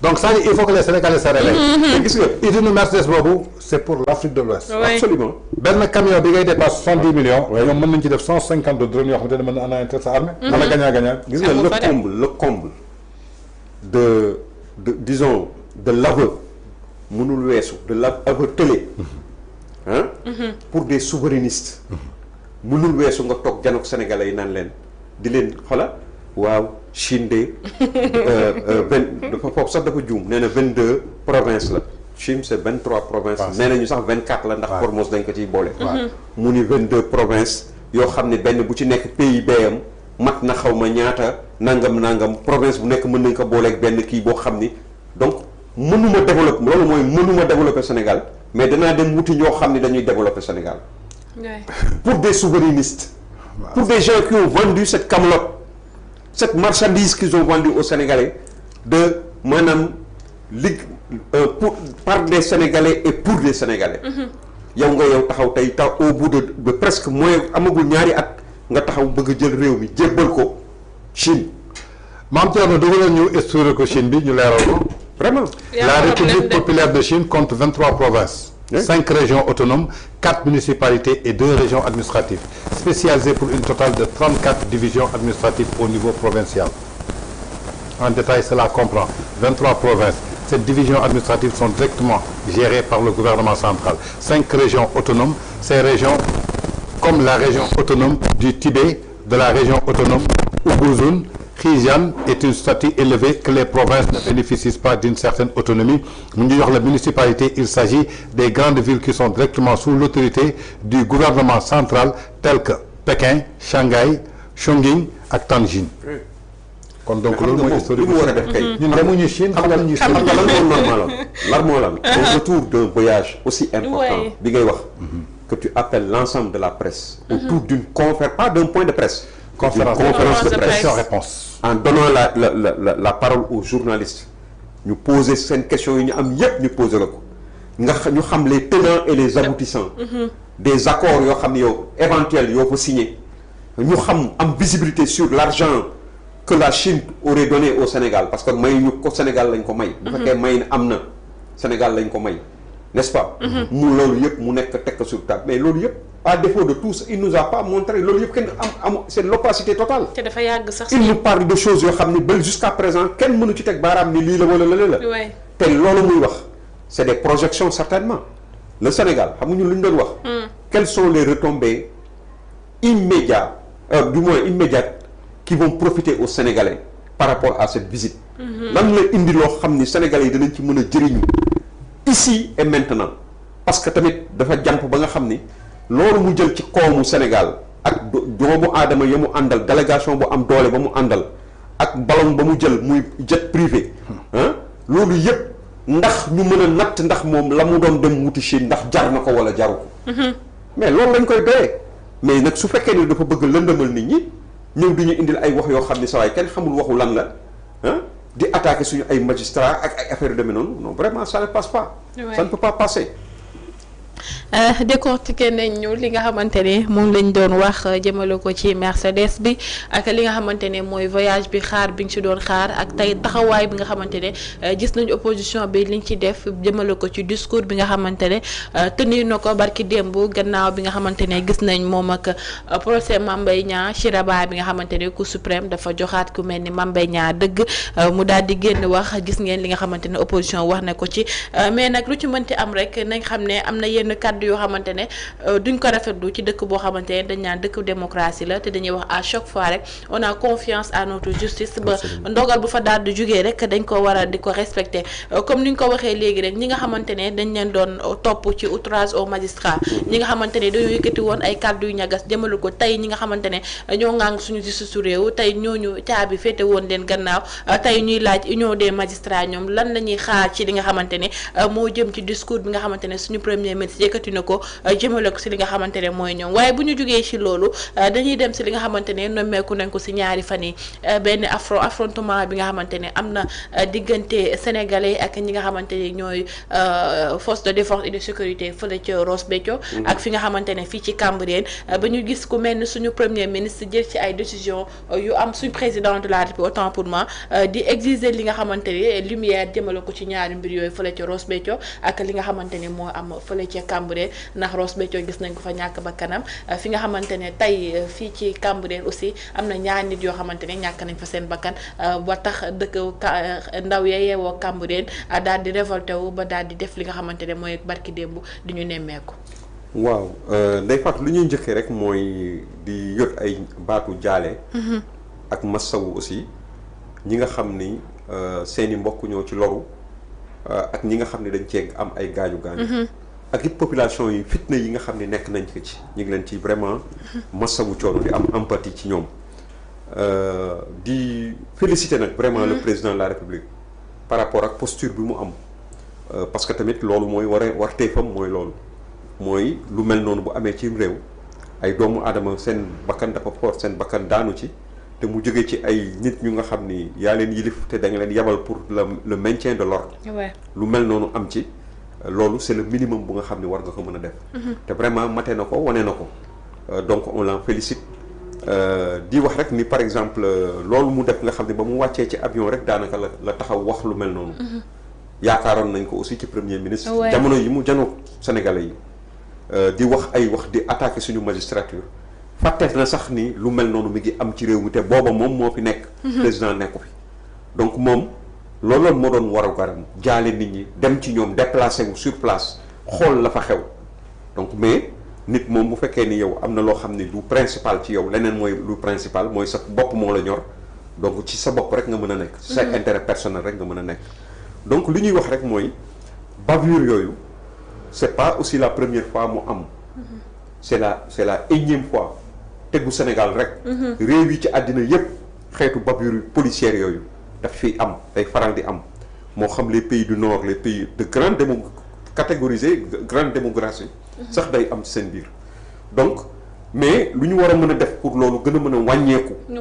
moom moo gën lu mu gën a néewee moo gën parce que tamit bakkanu doomu aadama kenn du ko foye te aussi même su fekkee ni yéen da ngeen nekk ay forces de sécurité et de défense normalement warul loraange warul jóge ci yéen di dem ci doomu aadama yi nga xam ni ñoom ngeen di saytu seen maanaam seen sécurité. xanaa boog mu dem ba lu nga xam ni mënta ñàkk parce que ñoom la ñu nar a indi ci yàq lu yoon moo la may nga am li ñuy wax naan la violence est un monopole que seul l'État détient moom rek moom moo am monopole def loolu. mais yooyu c'est des solutions de dernier recours ci yenn situation yi mais nag jàpp nit di ko métital à vue d'œil di ko def naka sudul noonu loolu lu ñaaw la dans une démocratie li ma ci bëggoon waxaat encore rek tuuti mooy ñun duñu vraiment duñu politiquer loolu. parce que kenn yi tàggatuñu ci loolu. par exemple da nga daan gis bu yu mel noonu bu daan am fii tu vois les gens de Pastef di wax naan c'est le président de la République c'est le gouvernement ñoom ñoo def lii ñoom ñoo def lale tey mi ngi nii situation bu mel noonu mais ñun duñ ko politiquer duñu ñëw nii c'est parce que Diomaye moo def lii wala waa Pastef ñoo def lale. leneen li ma ci bëgg daanee la ci côté boobu mooy beneen leçon bu ñu war a tirer encore te vaar toppati leen ci ba tey. mooy tey oto boobu nga xam ne gis nañ ko oto police bi ñu gis ay policiers en civil wàcc ci téye seen ay armes yu ñuy sànnee seen i grenades. ñoom ñu ni woon loolu ñooñu ay nervi Macky Sall lañu mais ñun duñu wax tey ni ay nervi Diomaye lañu. duñu wax ay nervi Pastef lañu ñun dañuy jàpp ni ce sont des policiers dans l'exercice de leur fonction qui sont habillés en civil. parce que xam nañu état xam nañu nu muy doxee. donc loolu yëpp ay jàngat la yu nga xam ni war nañ ko mën a am ci lu mel noonu. di ko regretter et puis di demander état bi aussi mu def ay efforts xam naa sax ñi ngi koy def état yàgg na di def loolu di tàggat ay nitam yu nga xam dañuy assurer sécurité ak défense ci ñu xam ni ñoom normalement dañu war a am ay posture de proximité. maanaam di naxtaan gis nañ ko ci ay occasion ay grève yoo xam ne ay policiers dañuy jël seen responsabilité ñëw waxtaan ak ñi nga xam ne gis nañ ko sous l'ancien régime de Macky Sall. ñu ñëw waxtaan ak grévistes yi ñi nga xam ne ñoom ñooy manifester. nga gis policier bu jël ñaari loxoom croisé ñëw sukk ñee indi ndox di leen jox gis nañ ko fi. yooyu yëpp c'est des ñu xam ni ñoo bokk mbir mi ñii suñu ay frères lañu population yi suñu ay doom lañu donc li ñu war a mën a def rek mooy fexe ba ku ci nekk xam fa nga xam ne foofu nga war a yem. parce que tamit bu fekkee am na ay incidents aussi am na neneen nuñ koy régler lu dul par exemple. di def ay vendetta. wala di tëb di dal ci mbedd mi wala yu demee noonu nit ñi dañu war a am fulla ak fayda ba identifier ñi nga xam ne def nañu naka sudul noonu ñu yóbbu leen ci yoon parce que tamit nekk takk der waru la mën a may doole boo xam ne da ngay ñëw di faagaagal ay doomu aadama ñu comprendre ni liñ leen jox muy maanaam autorité boobu ñu am du waruñu ci abuser tey da ngay gis nit ku nga xam ni sax day dugg ci benn poste de police wala gendarmerie mais daf koy ragal sax dugg ci biir. ndax ni kanam yi ñu am. te loolu du gendarme yi ak policiers yi rek ba ci médecins yi ba ci biir hôpital yi tu vois la même chose niñ lay accueillir parce que ñoom ñu bëri dañ leen di solliciter dañ leen soxla automatiquement ba ci mairie yi këyit sax dañ koy wër dugg si mel na yaa ngi nekk ci poste de gendarmerie. alors que même dans un poste de gendarmerie ça ne devrait pas être le cas. nit ñi dañ la war a accueillir respecter la jox la sa cër xam ni ñoom ils sont là pour le service public mais malheureusement dans ce pays. nit ñi aussi dañ ci am responsabilité donc ku ci nekk ci ñun war nga def effort bu tax suñu nekkin notre vie ensemble mën a nekk dundin bu nga xam ne bu tane la bu mucc ayib la daanaka voilà mu nekk jàngat bu am solo di masawuwaat ñi nga xamante ne jot nañoo ñàkk seen bakkan jëmale ko ci Rosso Sénégal ak fële ca Cambérène ñu gis taxawaay bi nga xamante ne suñ président de la République tax na ko que ne dafa bëgg lumière jëmale ko ci ñaari lieux yooyu nga xamante ne y avait benn affrontement boo xamante ne ñoom ak force de défense et de sécurité yi nga xamante ne ñoo ñu waral ñoŋal li nga xamante ne ñooy suñu kaaraange réew mu nekk loo xamante ne dañ koy rafetluwaat bu baax a baax ñëpp ñu ngi doon wax comme ni ko suñ doyen waxee rek duñu doon xaar bi muy wax moom premier ministre mu masawaat ñi nga xamante ne jot nañ fee xool naka lañ war a mën a defee ba loolu mu bañ fee amati fii ci réew mi waaye leneen la daal di yëkkati mais tey ñu gisaat ñu naan dafa amaat benn affrontement boo xamante ne amaat na Rosso Sénégal ba tax ñu naan am na benn jeune enfant bu ci daal di blessé wu ci li nga xamante ne moo jëm ci tir lacrymogène tey décision bi nga xamante ne suñ président jël nga ko ban jàngat nga si daal di am yow. waaw wax suñu président de boogoon nga ñuy wax suñu premier ministre ñi nga doon xaar ci moom kooku moom ñi ngay wax ñoru ko sax maanaam sax déglu yëgu ko sax moom li ko ñor 2029 naka lay tegee candidat am nekk président moom looloo ko ñor moom li ngay dund yoonam newu ci li la daal yoonam newu ci voilà quant à nag li xew bavure nga wax ñun duñu cautionner bavure muy bavure policière muy bavure conjugale ak muy bavure ci biir koñ ak bavure on le dénonce ñun ñëpp a yam ci yàlla dignité doomu aadama dañ koy respecter mais nag il faut que ñu xam leen c'est pas la première fois ce ne sera pas la dernière fois dans les pays les plus développés au monde da nga ko fay gis États-Unis da ngay dox ci mbedd bi gis fa des cas similaires France da ngay dox ci mbedd bi gis des cas similaires des policiers jàpp doomu aadama tëral ko ci tali bi di ko def loo xam ne comme c'est un criminel man j'étais en Europe da nga koy gis dans les pays les plus développés mais tey nag du lépp lu am rek ñu responsabiliser ko état parce que état ay détachement la détachement bu ci nekk dafa am citoyen yu fa nekk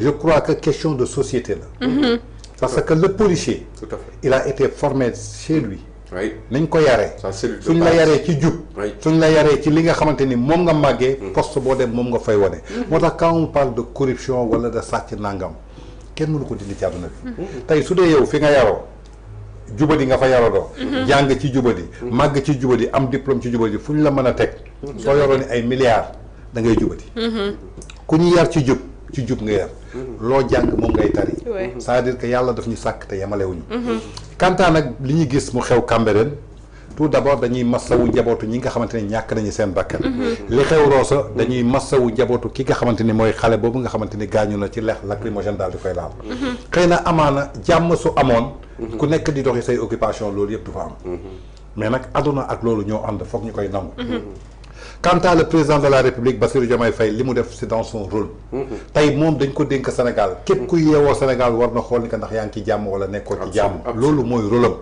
donc su wàccee avion fekk am na lu xewoon ci ginnaawam conseil des ministres mu wax ci loolu pour que ñu ubbi enquête pour élucider ko donc il est dans son rôle c'est quelque chose qu'on doit saluer mais dama lay wax benn wax Ndeye Fatou atte yàlla moo gën atte nit yàlla mooy atte xam nga tax yàlla di atte mbir yi daf fi doon xew ñaari at ci ginnaaw tey ñi yàlla dénk bopp réew mi jëloon lépp teg ko ci ndoddu président Macky Sall manifestation yi fi man lan la ñu wax ay policiers ñoo doon torturer dégg nga ko ci kii di saaga président ay ñoom gars yi ku ci naan policiers yi lii lañ doon def ay nitu Macky Sall lañu policier général Moussa Fall ak nangam tey kan mooy kan moo yor li mu tudd poste bi Moussa Fall yoroon au commandant de la gendarmerie kan moo ko yor tey c'est pas l'autre la xaw ma fay waaw kan moo ko fi tabb est-ce que kooku moo jox ordre ñii ñu def loolu mooy li doyen wax ñoom lañ doon wax ñun duñ ko waxee duñ ko politiser duñ ko jël def ko ci responsable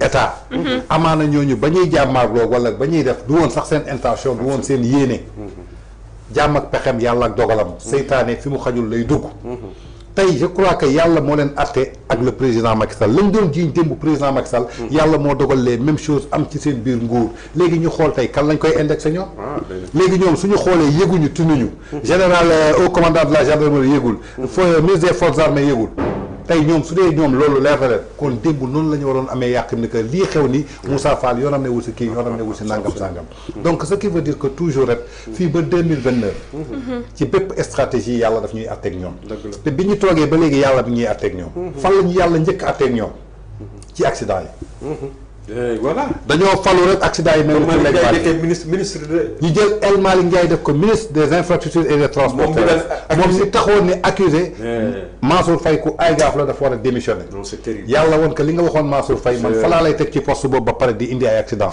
mu leer nañ ci seen bët te gisul waxuñu ci la ñu doon jiiñ Macky Sall démb ci Chine ci voyage am dem Chine ak partenariat bi dem jël avion bi dem di yalwaani ji yàlla nattu leen ñoom ñu def seen voyage dem Chine nga secret donc lépp loo xamante ni ñi ngi ko doon wax Macky Sall ci auto assemblée nationale yi ak privilège yi tey yàlla nattu leen Guy Marius Sagna xamal ni que Macky Sall 2 millions la doon jox groupe parlementaire yéen fukki millions ngeen di jox homosexuels yi kon yàlla mi ngi leen di atte benn par benn ñu ñëw ci criminalisation homosexuelle dañu taxaw jiñ ko Macky Sall dafa bëgg a dagandal agenda bi kërti nangam et pourtant ci seen régime la yàlla njëkk indee góor jigéen muy défilé nu mu ko neexee ci biir ak ponkal yeeg kay soutenir borom robb yeeg borom kii escarpin moo tax ma ne la atte yàlla moo gën atte bu nit moytul nga tooñ nit mun la bàyyi naa la ak yàlla wala yàlla na ma yàlla atteeg yow loolu moytul ku la ko wax bés bu la nit taxawee ne yàlla na ma yàlla atteeg yow su dee li muy wax yow xam nga ni da nga tooñ balaa yàlla dina atte demal nga woo ko tuub nga jéggal baalu ak Macky Sall voilà c'est-à-dire que fait boobu moo dal tey jii si seen kaw père wax na ko léegi bërki dem bi ma gisee auto police bi taxaw côté Juma Cambérène amul kenn ku ci sol tenue et pourtant ñu ngi yor seen ay armes di tirer seen ay lacrymogènes amul kenn ko taxaw ne ay nervi lañ te démb ñooñu lañ jëloon teg leen ay nervi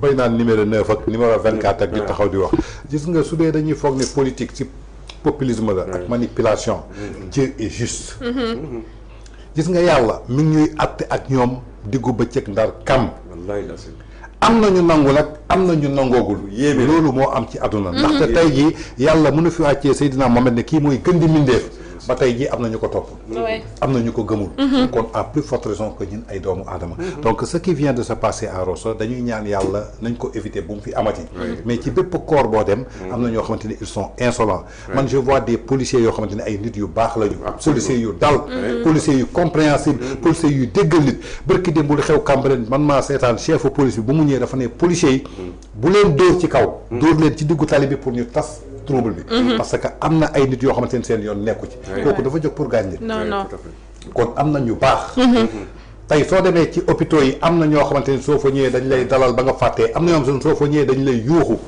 am na direction yoo xamante ni soo fa demee di wuti këyit da ngay naan salaamaaleykum sax nit du la tontu ba ci banque yi di privé da nga yor sa xaalis di ko fa def nga ñëw fekk caissière bi nanga mu sëgg ci téléphone am wala di maquillé wu dëgg la kon foo dem ci bërëb bi rek am na des brebis galeuses donc li am solo ba am solo maanaam mooy lan bu ñu jël lépp loo xamante ni échec la ñu wékk ko ci loxo nguur suñu bëggee loolu régler wu je crois que dañu war a régler suñu bopp au niveau de la société yàlla nag du juum du jaawle yàlla moo ñuy atteeg ñoom ndaxte dañu yoroon ay kàddu yàlla dénk leen nguur parfois je me dis que Macky Sall moo participé ci seen excès au pouvoir parfois je me dis que loolu lu baax la ndax dafa mën gis-gis ndaxte Macky Sall su leen teguloon tey ji au pouvoir ñi leen gëmoon démb ba tey ji ci position bi ñu campé woon ci la ñuy campé wu te bërki démb rek wax naa la ko bi muy def live am yaakaar naa ni à 20 minutes il y avait 32 000 téléspectateurs démb ba muy wax ci Mame Mbaye Niang à 10 minutes il y avait 90 000 téléspectateurs donc ce qui veut dire que y a des 50 000 de personnes yuy wàññeeku ci moom donc ce qui veut dire que tey jii moom mais kan moo ko wax bërki démb loolu seetlu ma ko Tunkara nee na ko demal leen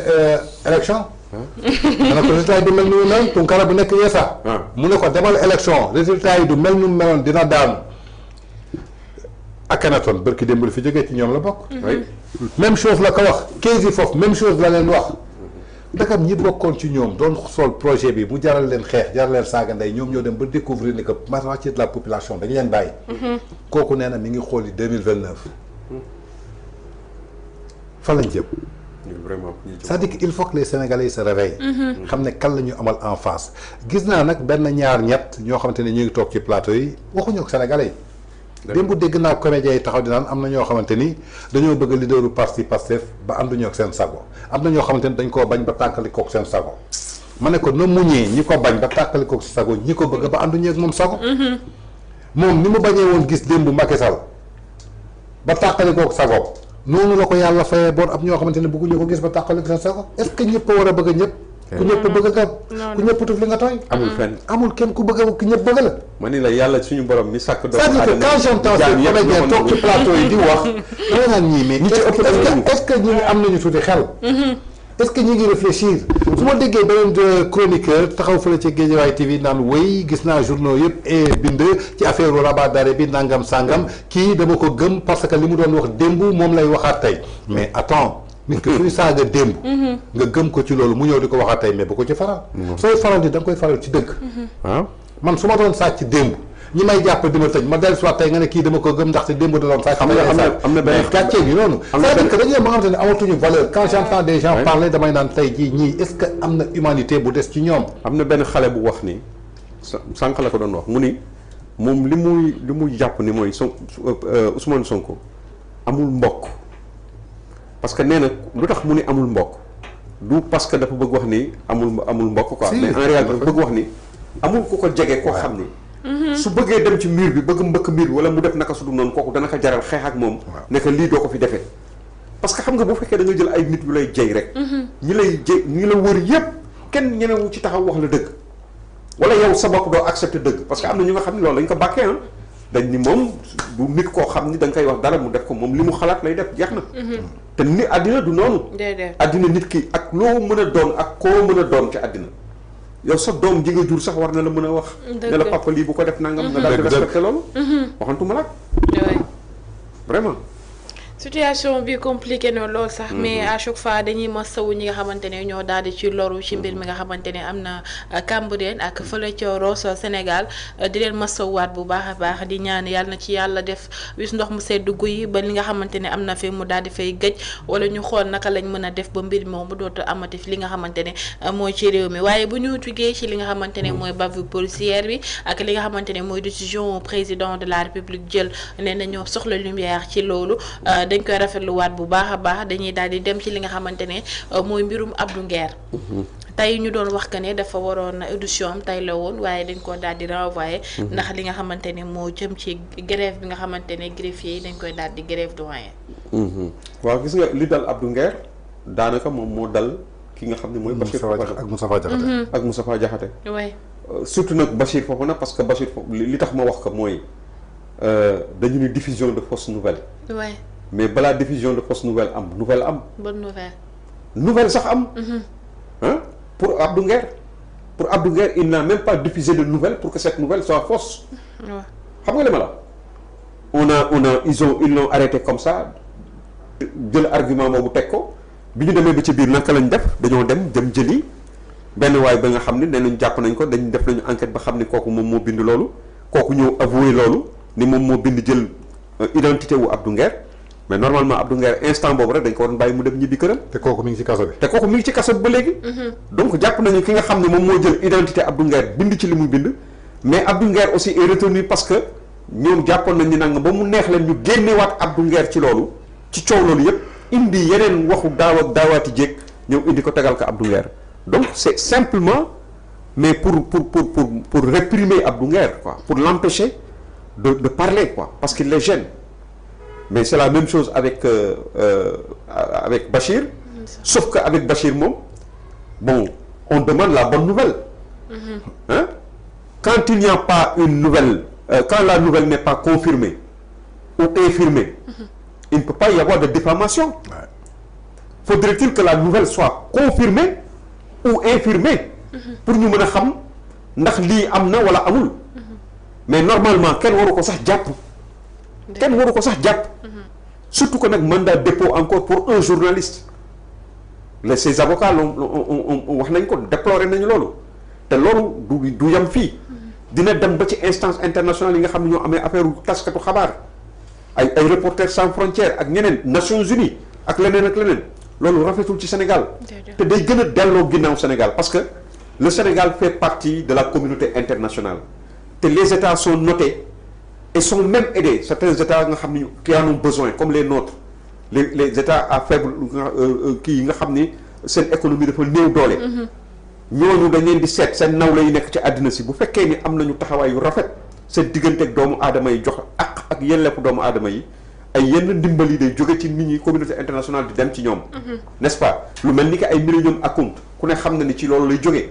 xeet yu demee noonu dañ koy nattee démocratie réew mais réew mu ñuy jàpp ay journalistes dans l'exercice de leur fonction parce que am na lu nga xam ni président assemblée nationale ak l'assemblée nationale ñoo waroon ñoom ñi nga xam ne dañu yore xaalisu askanu Sénégal la ñuy manipuler yorewuñu seen poche di ko manipuler bës naa dégg sa benn député buy wax naan kii député yi ñoo ko moomuñu dara.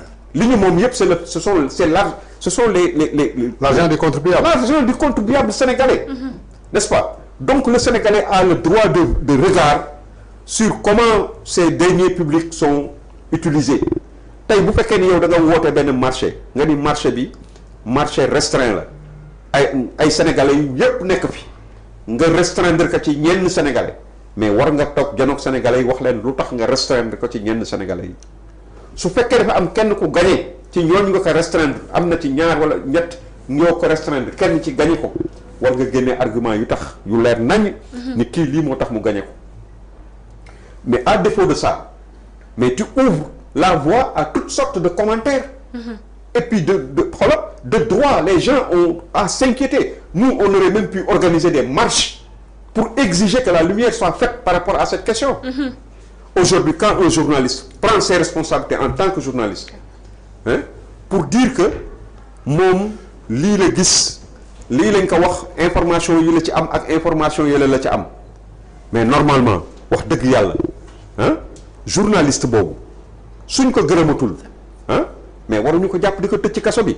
surtout que nag un journaliste bu nga xam ni mais Sénégal yëpp seede nañu ni nit la ku nga xam ni bu dee diggu doomu la ci kàddoom ak ci yiwam ah kenn amul kenn y a pas son pareil dans ce pays ci maanaam léppam dafa diggu doomu waaw ñu jàpp ko noonu sur cette question mais vraiment dafa doy waar gis nañu sax président assemblée nationale mu toog fii janoog sénégalais yi naan leen ay RTS naan leen wëy.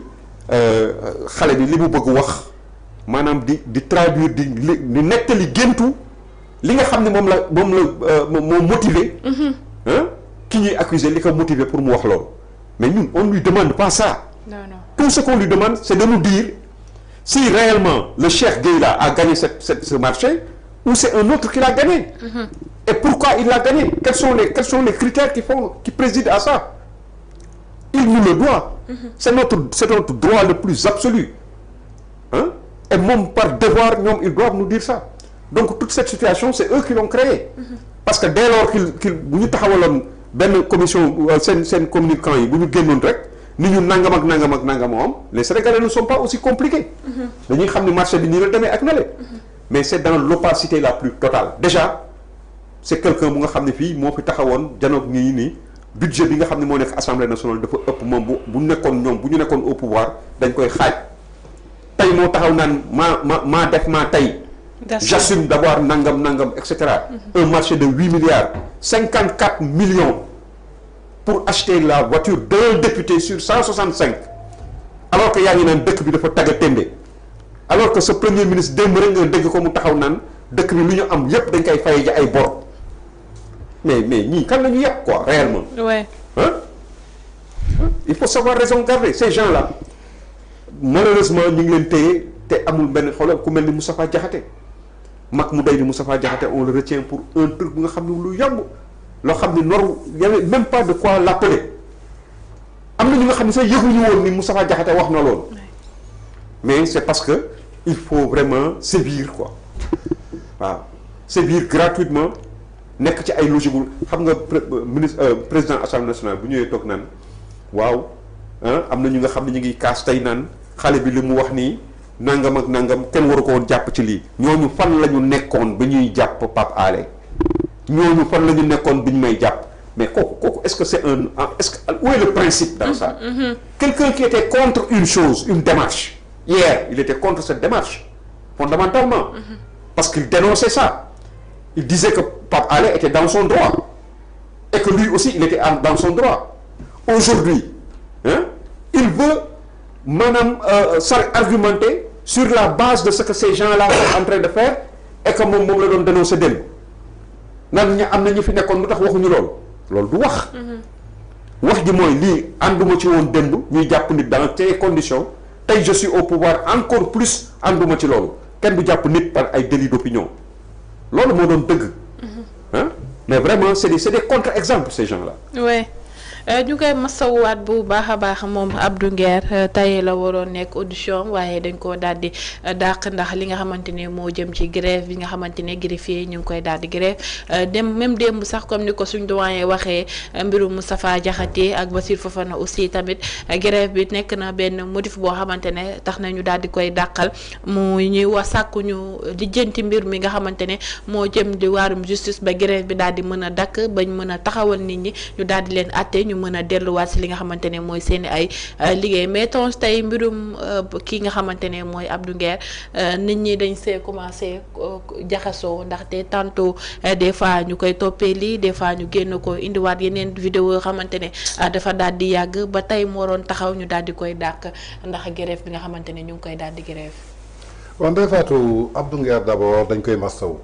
Bachir Fofana dañ koy massaw. Moustapha Diakhaté dañ koy massaw. Ablaye Ndiaye dañ koy massaw. ak képp koo xamante ni tey jii yaa ngi foofu ca kaso ba dañ lay massaw. li ma la waxoon sànq rek laa lay wax atte yàlla moo gën atte nit. ñoom dañ doon toj di saccager di participer ci ay manifestations non autorisées trouble à l'ordre public violence. ñu jàpp leen ñu tuddee seen bopp détenu politique. je crois que Sénégal mi ngi soog a xam détenu politique. yàlla moo ñëw nag wan leen ni que li ngeen doon wax détenu politique di détenu politique li ngeen di def mooy détenu politique. c'est-à-dire que tey Khalifa Sall. su nekkoon président Boubacar Camara wala keneen. lii am fii. xëy na duñ ci sore. parce que mosuñu wax lu jëm ci loolu. ñoom nag dañ koo wax waatee ko nattee ko noddee ko waxee ko fu nekk. jekkul woon ñu koy gis ci seen régime. déedéet. Abdou Nguer lu mu def man ba léegi bëgg naa ku ma ko wax. ne xaw ma ko dëgg yàlla. Abdou Nguer lan la def man ba léegi xaw ma Abdou Nguer ban fausse nouvelle la diffuser.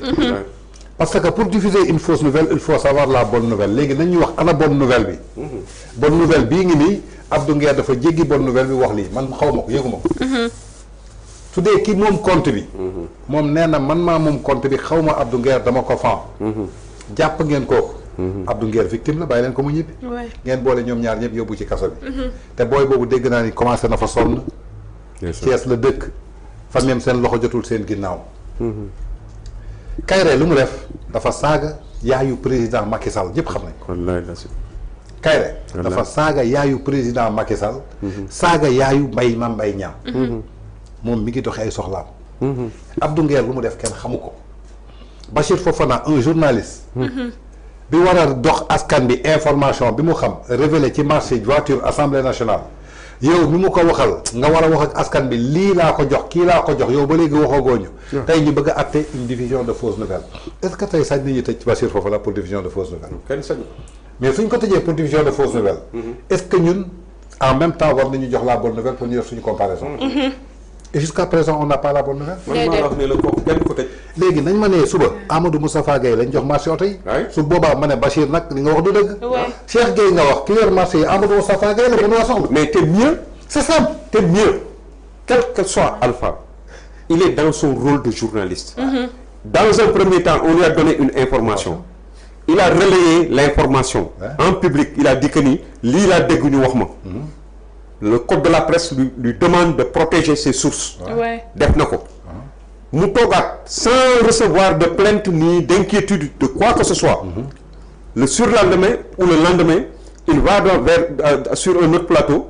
ñu woowaat ko mu ni ah man kat waxoon naa nangam. mais am naa yeneen information nee nañ ma du kooku diw la. même ci bracelet ba nee nañ ma du nangam la.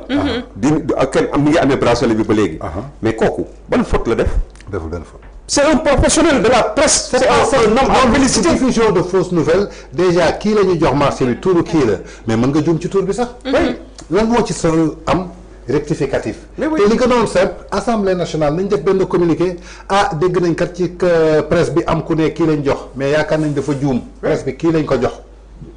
moom ci boppam mu ñëwaat ci communiqué bi toog ne carrément lii mais Serigne Saliou Gueye toog na fii accusé maire Pikine bi Ablaye Timbo accusé ko publiquement ci plateau mu xëy suba teel xam na ni Ablaye Timbo boobu mu wax ak Amadou Timbo maire Sembe bi du benn mu dellusiwaat ne maa ngi jéggul du Ablaye Timbo Amadou Timbo la c'est-à-dire c'est très simple c'est-à-dire qu'on ne peut pas dire que Bachir Fofana li la def ñu téye ko alors que tey jii Moustapha Diakhaté lan la def man yëguma ko yow yëgoo ko kenn yëgu ko tey ñu bëgg ko téye pourquoi au même moment Serigne Saliou Gueye def na révélation yu gën a garaaw te procureur autosaisirul y a des DG yu tabax ay kër à hauteur de 100 millions. donc ça veut dire que dañuy sàcc si à moins de 1 an. kooku xam nga kooku. loolu léegi président Bassirou Diomaye Faye loolu dafa baax ci moom sax procureur autosaisir pour mu xam yan DG la. rien de mu teel dindi. balaa ñu fay def 2 ans 4 ans milliards yi ñuy sàcc gën a garaw. absolument kenn woowu ko.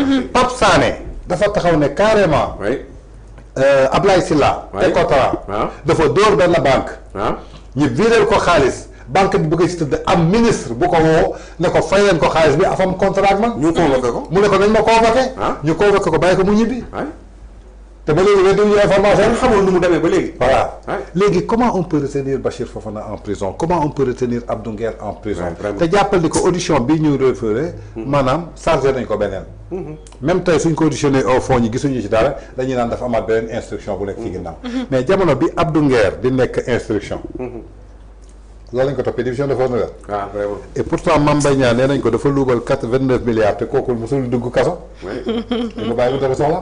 pourquoi mënuñu leen may liberté provisoire ba jour bi ñu leen soxlaa at te ñu woo leen. c'est-à-dire que on veut se venger sur eux. mais c'est tout. tey on parle de Abdou Nguer. parce que syndicat de la justice mooy greffier yi dañoo grève. je crois que balaa ñuy toog di live di wax ci ay rabat d'arrêt di saaga ay magistrats. régler problème mu justice bi. moo gënoon ba grève du am. dossiers yi ñu régler ko on parle de Abdou Nguer on parle de Bachir Fofana on parle de Moustapha Diakhaté mais il y a 10 000 cas. ñoo xamante ne ay sénégalais lambda lañ te xamuñu leen. dañ leen waroon atte démb. qui sont dans la. c'est-à-dire que souvent dañuy wax ci ñooñu. mel ni ñooñu waruñu nekk kaso mais am na ñeneen ñu nekk foofu xëy na amuñu tur. ñooñu dañ leen war a atte.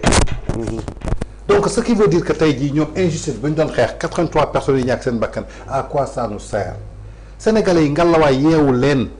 dañ leen doon nax dañ leen jaay lu existé wul. ndaxte lañ leen jaay su existé woon tey jii dañuy gis retombées yi. première assise bi ñu def mooy assise de la justice tey problème bi ñu njëkk am mooy problème justice kan moo ko wax moom mi jiite justice. moom mi jiite justice moo ko wax Pape Alé Niang ñëw feddali ko defal ko poste.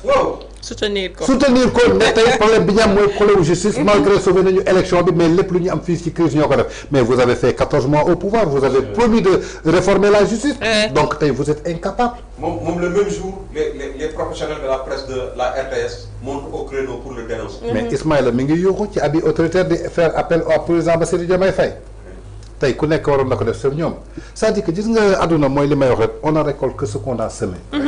on a semé cette graine et c'est cette graine là qu'on va récolter jusqu'à 2029. en 2029 nag sénégalais bu nekk na def choix am choix bi nag xam nga lan la mooy man mii kat maa juumoon ba dugg ci lii naa fexe ba dootuma juumati. mais kantaa ñi nekk ci kaso bi gis nga yaa Bachir Fofana. liste bi pareegul. il va effacer. dictature boobu lay def mais jàppal ni que. dictature boobu du fi taxaw. parce que Sénégal xanaa nga boole ndoo ñëpp. tëral rendi mais doo tere wax kenn. absolument démb am na ñu doon wax. Abdou Nguer nekk ko fi ba tey jii ay vidéo mi il paraît que même Momo Cissé il est inquiété. voilà. Momo Cissé. il paraît qu'il est inquiété. parce que moom ci xam gis naa tey benn post bu nga xam nee na moom. mi ngi lire ci ay Facebook ak ay réseaux yi. ñu naan dañ ko convoqué mais ba léegi jotul convocation. léegi ñu convoqué ko noonu lañ koy defee. noonu lañ koy defee voilà donc ça veut dire que dañuy gën a téye ay nit mais nañu jàpp ñu suñu téyee kenn. ñu ngi ubbi brèche pour keneen mën a waxaat. suñu bëggee ñëpp noppi. école de communication yi la ñuy tëj. école de journalistes yi la ñuy tëj. képp ku doon wax ñu jël la tëj la ci kaso bi su ko defee ñoom rek ñooy monopoliser la parole. la parole du moins tey nag monopoliser la parole je crois que baaxul ci ñoom. dañuy woote démocratie. quant à nag ce qui se passe pour Abdou Nguer gëm naa ne suba sax peut-être ñu renvoyer parce que décret waat nañu 48 heures de grève du 3 au ba 4. tey ak suba encore dañuy grévaat. je crois que régler problème greffier yi régler problème justice bi moo ëpp solo tey jii di jëndal ay député oto à 50 millions. newuñu bu ñu leen ko defal mais c'est pas le moment. déedéet Cheikh Diba nee na gaal bi fépp la bënnee. waaw El Malick Ndiaye nee na matt bi dafa tooy. moom nee nañu 4e sous-sol la ñu nekk. président nee na amatuñu marge de manœuvre mais lan la ñuy jëndee oto. vraiment. kon dañuy leb xaalis pour di ko jëndee ay oto dañuy leb xaalis pour di ko noosee. est-ce que loolu moo taxoon ñu teg leen fii. vraiment pas. ah. du tout. aujourd'hui on fait partie des pays les plus endettés avec 119% de notre PIB. France 119,5%. Cap-Vert 119,4%. Sénégal bokk na ci 11 pays au monde yi gën a endetté. en moins de 10 milliards. te sax ñun Tange nous on n'a pas de problème avec cette nous on a une philosophie par rapport à la dette. Une dette qui sert à construire un pays. mais est une bonne dette. xam nga ma dette mais une dette pour payer des dettes. non c'est une mauvaise dette. voilà stratégie bi moo baaxut. ma ni xam nga quand tu tombes dans le truc des occidentaux qu'est-ce qui limite les Africains à 70% de leur PIB lu dul tubaab yi. ñoom bu leen neexee jéggi loolu leb ba leb fu leb amul pour construire leur pays ñun parce que nee nañu nous sommes de petits États on n'a pas le droit de financer une certaine marge mais kooku tous les grands économistes l'ont dénoncé. C'est pas normal. Il faut que ça change. ak Macky Sall se bat pour ça pour que ces verrous sautent pour que les États yoo xam ne am nañu garantie am nañu fiabilité seen signature dëgër na pour ñu mën a leb pour mën a financer seen développement. loolu mooy dëgg. nous ne sommes pas comme eux nga xam ne dañ fi taxaw naan dañoo lebal leb ok su fekkee ni dafay jëriñ askan bi. su fekkee dañ ciy construire BRT su fekkee dañ ciy construire train à grand écartement boo ci dem di def ci ay TR et cetera wala ay campagne d'aviation wala facilité dundu doomu aadama yi n'est-ce pas kooku dette la boo nga xam ne ay infrastructure nit ñi dañ ko soxla pour seen réew moderniser seen dëkk développer seen dëkk mais dette boo xam ne yow da nga ni da ngay dem lebi dette pour fayee dette loolu xam nga lu ko tudd wolof di wooyee. lu ko wolof di wooyee. suul bukki sulli bukki waaw. te problème bi day gën a yokk du tax mu résoudre benn yoon. C'est une solution qui n'est pas intelligente. Et lui il l'a avoué. Il dit que tout ce qu'ils sont en train d'amasser comme argent mais va dans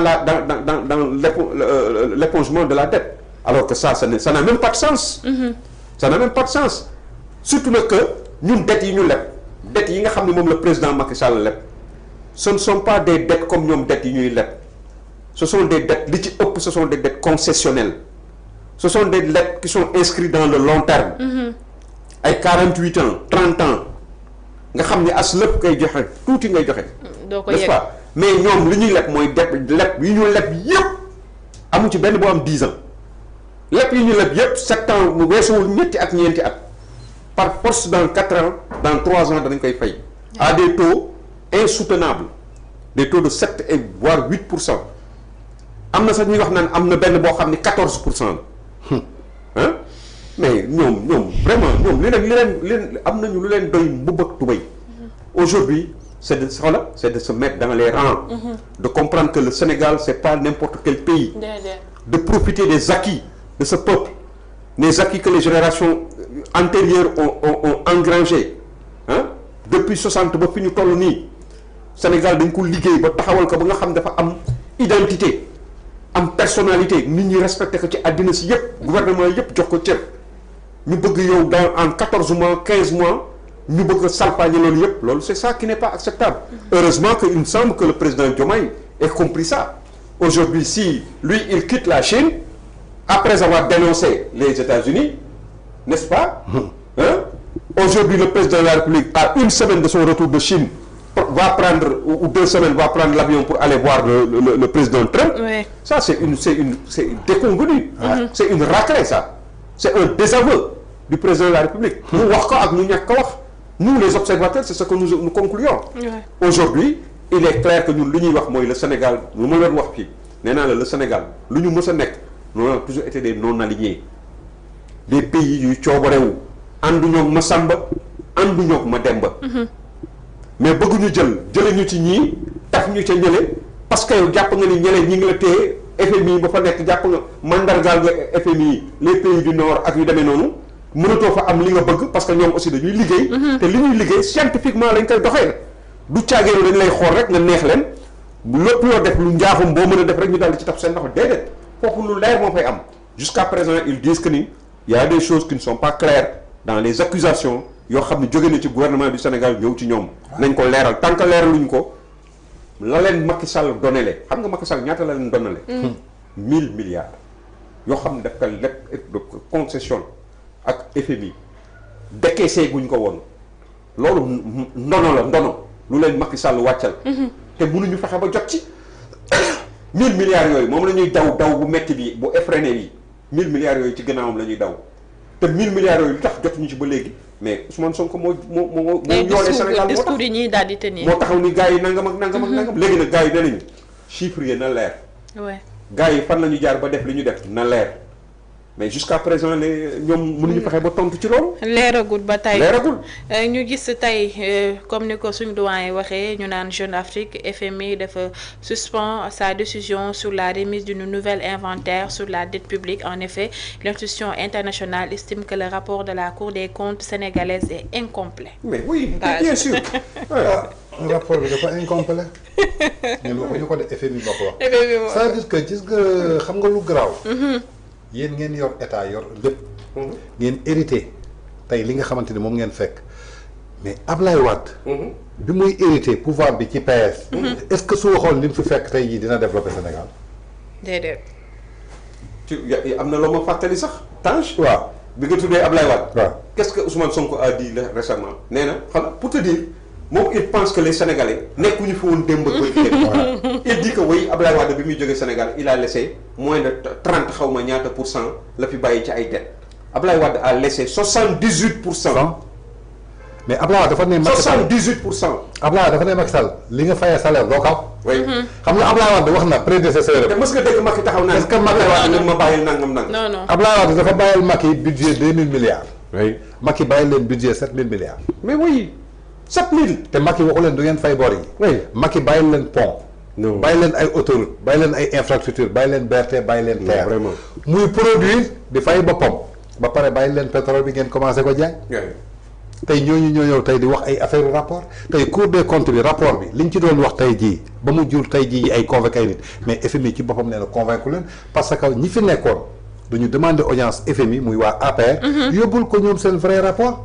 FMI nag ay jàngkat dafa nekk de. comparé nañu ñaar ñi. que ñu dénkoon rapport bi lan la wax nee na lii du rapport Cour des comptes li ñu gouvernement bi jox ci loolu la ñu sànku mais gouvernement bi mooy joxee rapport wala ay personnes yu indépendant. mais président Cour des comptes xam nga directeur. voilà moo tax wax. mais ñun liñ ñu jox ci loolu la ñu sukkandiku tey suñu bàyyiwoon Cour des comptes demal boppam ci fépp. lijjantil boppam suñu présenté rapport comme rapport yu ñu doon jot du am benn problème. mais ça veut dire que ils étaient pressés pour jàppalu ay nit. jàppalu lu ñu ay nit tey 1000 milliards bi nga xamante ni kii wax ne ko ab ndono la Macky Sall moo ko liggéey waxtaane ko ba FMI war leen ko décaissel ci benn période. Amadou Ba wax na la ko liggéey nag FMI juróomi at FMI jox ko ñaar dërëm. te pourtant da nga leen dégg ñu jooy. ñu ne beru nangam nee naa la boru barrage de Diawa bi ba léegi ñu ngi koy fay. Ablaye Wade daa Macky Abdou Diouf daa fay Ablaye Wade fay Macky Sall fay. mais oui. jamono jii la war a jeex. oui léegi ñoom suñu ñëwee ne du ñu fay ay bor. ñoom nee nañ du ñu fay bor yi kon bu ñu utiliser li ñu leen fi bàyyil. oui absolument. na am solo maanaam richesse yi ñu leen bàyyil. caisse noire bi ñu voté. pour ñoom du ñu jël caisse noire bi fay ko bor yi comme dafa haram. waaw boole yëpp. waaw bu assemblée 10 milliards yi ñuy jëndee oto yi. duñ ko jël fayee ko bor yi. na am solo. léegi ñoom suñu fayee bor yi ba pare soo ko wax ki taxaw tey ne la dëkk bi dañ koy dëbb daaxee ci benn mandat. mais ñaari weer nga ñu waxoon nga sa wàññi lépp. benn jour sax. voilà donc ça veut dire que ñun ba ñu waxee ñaari weer nee nañ la may nañ la juróomi at. waaw vraiment. léegi yow juróomi at yi mënoo ci réaliser dara ki woote souveraineté tey da ngay dem Chine. nan la ji foofu ay nit ñi ne kaay leen liggéey Sénégal. yow ñi nga léegi waa Chine bi wax ñooy liggéey. léegi les hommes d'affaires ba mu la bett nag parce que bi ñu jëlee say jeunes ñun dañ leen di yóbbu ci bawal. vraiment loolu rek signal la. c'est-à-dire que gis nga ñoom chaque jour ñu teg benn pas teg benn faille boo xamante ni ce qui montre que ñii parew ñu woon pour diriger lii nga xamante ni maanaam mooy réew. parce que maa ngi dégg benn français bu koy wax. nee na Sarkozy François Hollande xaw ma ak kan. balaa ñuy doon président France dañ ko préparé nee na pour être président da nga koy préparé. ay waajal. da nga koy waajal. naka ngay waajalee doon président nag loolu ay technique la ay stratégie la ay connaissance la. mais yow mënoo toog yor sa pistolet ku tourné nga dóor. démb nga attaqué Trump tey Trump li nga xamante ni bi mu fi nekkee premier mandat boole ci africain boole na ci juróomi président africain boole ci président Bassirou Diomaye. léegi Diomaye suba su demee ci Trump. jàkkaarloog Trump. léegi discours bu Diomaye di tenir. ak discours bi nga posté loon Trump tey su dee tweet bi capturé nañ ko daal di koy traduire. léegi dafa mën a indi. loolu gars yi def nañ ko tontu nañ c'est-à-dire que un Diomaye un président qui part voir Trump. avec son naataango bu Sierra Leone bu Gabon ak Cisco Embalo. tey yow nga am poste boo xamante ni defoon nga ko à quelques jours. et puis loolu lan lay nuru. wax nga ko sànq mais dafa mel ni y a un problème au sommet de l'État. parce que ci biir discours am bi benn extrait laa ci gis bu 48 secondes. foofu rek laa mës a gisee mu wax dëgg. nee na ay nit yoo xamante ni dañu ànd ak nguur bële musuñu dénoncé bu suñu wax dara. dem ba ñu nangu li ñu leen waroon jox ñu génn pour di dénoncer ñëw bëgg a fekk ci nguur gi. néew ma nag elle fait allusion à Mimi Touré. mais loolu sénégalais yu bari seen bët ci Mimi Touré la jëm. moom da nga fi soxla poste assemblée nationale. joxuñu ko mu génn commencé dénoncer Macky Sall. foofu rek laa jàpp ne dëgg la. loolu moom jàpp naa ni dëgg à 200% te ànd naa ci ak moom. waaye nag bu mu fëggee seen buntu waruñu ko woon ubbil. déedéet. ndaxte mën na ci dara même Diomaye su ko dëgalee mën na ci dara ndaxte Samba Ndiaye nga nii. ñu ko falee ba léegi jëlul poste. ndaxte décret bi nangu ko contresigné. c'est extraordinaire kon waruñu woon ubbil Mimi Touré buntu. man nag ragal naa ni que bon waxuñu ko mais peut-être li ci kanam rawuli bët parce que article 56 bi ñu bëgg a voté assemblée nationale aussi foog ñu wax ci règlement intérieur bu assemblée nationale. article 56 bi maanaam mooy suba mën nañu jël benn magistrat ne ko copp ci diggu assemblée nationale. loolu magistrat bi ay député di ko àtte. député yu mënul bind seen tur. c'est-à-dire que deuxième haute cour de justice yow xamoo droit xamoo code de procédure pénale xamoo code pénal nga ne yow da ngay àtte magistrat assermenté. je crois que danger mi ngi ñëw foofu alors que sénégalais yi bàyyiwuñu ci xel. muy article 56 bi ñu bëgg a modifier foofu ci règlement intérieur bu assemblée nationale. c'est-à-dire que Sénégal dafa mel ni xamuñu ci ban guddi la ñu nekk. 5 ans yi nag nar na garaaw trop ci réew mi. 5 ans nar na garaaw trop ci réew mi. moo tax ñëpp tiit. parce que li ñu nar a indi xajul ci Sénégal. la ñu nar a def bokkul woon ci Sénégal pas titre personnel quoi. mais Sénégal voilà réew mi ni ñu ko liggéeyee woon ak jëmm yi fi nekk valeur yi fi nekk titre bi nga amoon ci moom. ak tey ni ñu koy yàqee. dafa mel ni tey nga yow nga liggéey ay atiat tabax sa kër def ci lépp nga xëy rek bàyyi ko benn nit mu jàpp di toj di bënn di def lu ko neex c'est-à-dire que neexul ci xol. donc franchement ba Ndeye Fatou c'est regrettable. FMI moom lu mu leen wax je crois que comme jamono ji am nañu Chine. su indee Chine dinañu kontaan. ñi ngi xaar ñu ngi xaar seen waay. yàlla ba ñuy indil ay nuyu rek. si koo xamante ne buy liggéey lépp du koy dëkkam lu ko indee daal di koy lekk yàlla baax na yàlla dool sutura waxtaan mi neexoon na loolu doyen mais li nga xamante ne mooy waxtu bi daal dinañu dab maa ngi lay jaajëfal bu baax a baax di remercier ci disponibilité bi ak xel mu sell bi nga xamante ne da nga koy daal di am heure bu ñu la soxlaa jëmale ko si li nga xamante ne mooy xew-xew réew mi. waaw jërëjëf Ndeye Fatou man tamit maa ngi leen di remercier bu baax ci opportunité bi ngeen may jox toujours. may ñëw di wecceeg yéen xalaat ak sénégalais yi. di baalu àq ñëpp te di baalu àq ñëpp. di remercier aussi sama co-débatteur Tange macha allah toujours avec un grand plaisir d'être avec lui. Un homme engagé un homme véridique un homme désintéressé surtout nga xam ni ngorom fu mu ko maanaam fu mu jëm rek ngorom moo ko koy orienté waaw nit ku am ngor la nit ku dëggu la. yal na yàlla saxal la ci lii te yàlla musal la aussi quoi. amiin musal bépp jullit macha allah. amiin yow tamit yàlla bàyyi la fii ba ci kanam ak kanam ndax soxla dañ sa xalaat ci li nga xamante ne mooy daal di xew ci réew mi Tange maa ngi lay jaajëfal bu baax a baax. merci beaucoup Ndeye Fatou di la jaajëfal aussi di am mbégte toujours comme doyen nu mu ko waxee ce sera toujours un plaisir partagé di bokk ak moom plateau gis taxawaayam détermination am engagement jëmale ko rek ci li nga xamante ne mooy esprit Sénégal tey je crois que Diomaye su jëloon genre ñii. def leen conseiller soxlawuñu poste soxlawuñu dara. am conseiller. saa yu bëggee def dara mu jël téléphone am wala doyen fan la ñu mën a gisee maa ngi yónni ñi jël si la. man kat lii ak lii loo ci xalaat. mu am fukki doyen ci wetam. je crois que réew mi redressé. duñ seen ennemi déedéet mukk ñii duñu seen ennemi. c'est-à-dire que ay nitu Sénégal lañu. te ñoom Sénégal moo leen ñor je crois que loolu la ñu soxla tey jii. parce que am na ñoo xamante ni tey jii li ñu xam amaana yow xamoo ko. parce que ñoom la ñu dund woo ko. donc je crois que Sénégal mën nañ ko defar c'est pas trop tard. mais naka lañ koy defee il faut voir les personnes qu'il faut à la place qu'il faut. jël ñi nga xamante ne mën nañ la conseiller mën nañ la xalaatal man tey su ma bëggee jël benn décision damay woo benn nit ma ne ko man lii laa bëgg a décider loo ci xalaat. ma woo keneen ma ne ko lii laa ci xalaat. ku ci nekk ma déglu sa tontu ma jël sama tamit daal di segg. xool ku ci nekk lu positif li ma wax ma ne ko ñoom ñëpp mënuñu juumandoo. réew noonu lañ koy fonctionner mais doo jël réew nga ne. ñi doon xeex ci projet bi ban xeex ngeen doon xeex yàq wax naa leen ko démb dinaa leen ko waxal on règne avec des amis on gouverne avec de la compétence Sénégal gouvernance moo fa nekk dem leen seeti ñoom compétence ñu dimbale leen ngeen gouverner réew mi génnee ko ci yii ngeen nekk parce que ñun dofuñu xëy na am na ñoo xamante ne nag mën nañ leen sëlam waaye ñun mënuñu ñu sëlam ndaxte ku jaaxaan di tuur ndox sa bopp ngay tooyal wasalaam di ziar ñëpp dellu ziar di la félicité bu baax a baax comme ni ma koy waxee à chaque fois rek mbégte laay am su may partagé ak ñoom plateau bi muy Tange muy ki nga xamante ne mooy suñu doyen Amadou Moustapha Gaye ndax soxla lañ xalaatam si li nga xamante ne mooy daal di xew ci réew mi amee internet VIP People ñu ngi leen di dig daje ba ci kanam ak suñu yeneen jotaay ñu ngi leen di jaajëfal bu baax a baax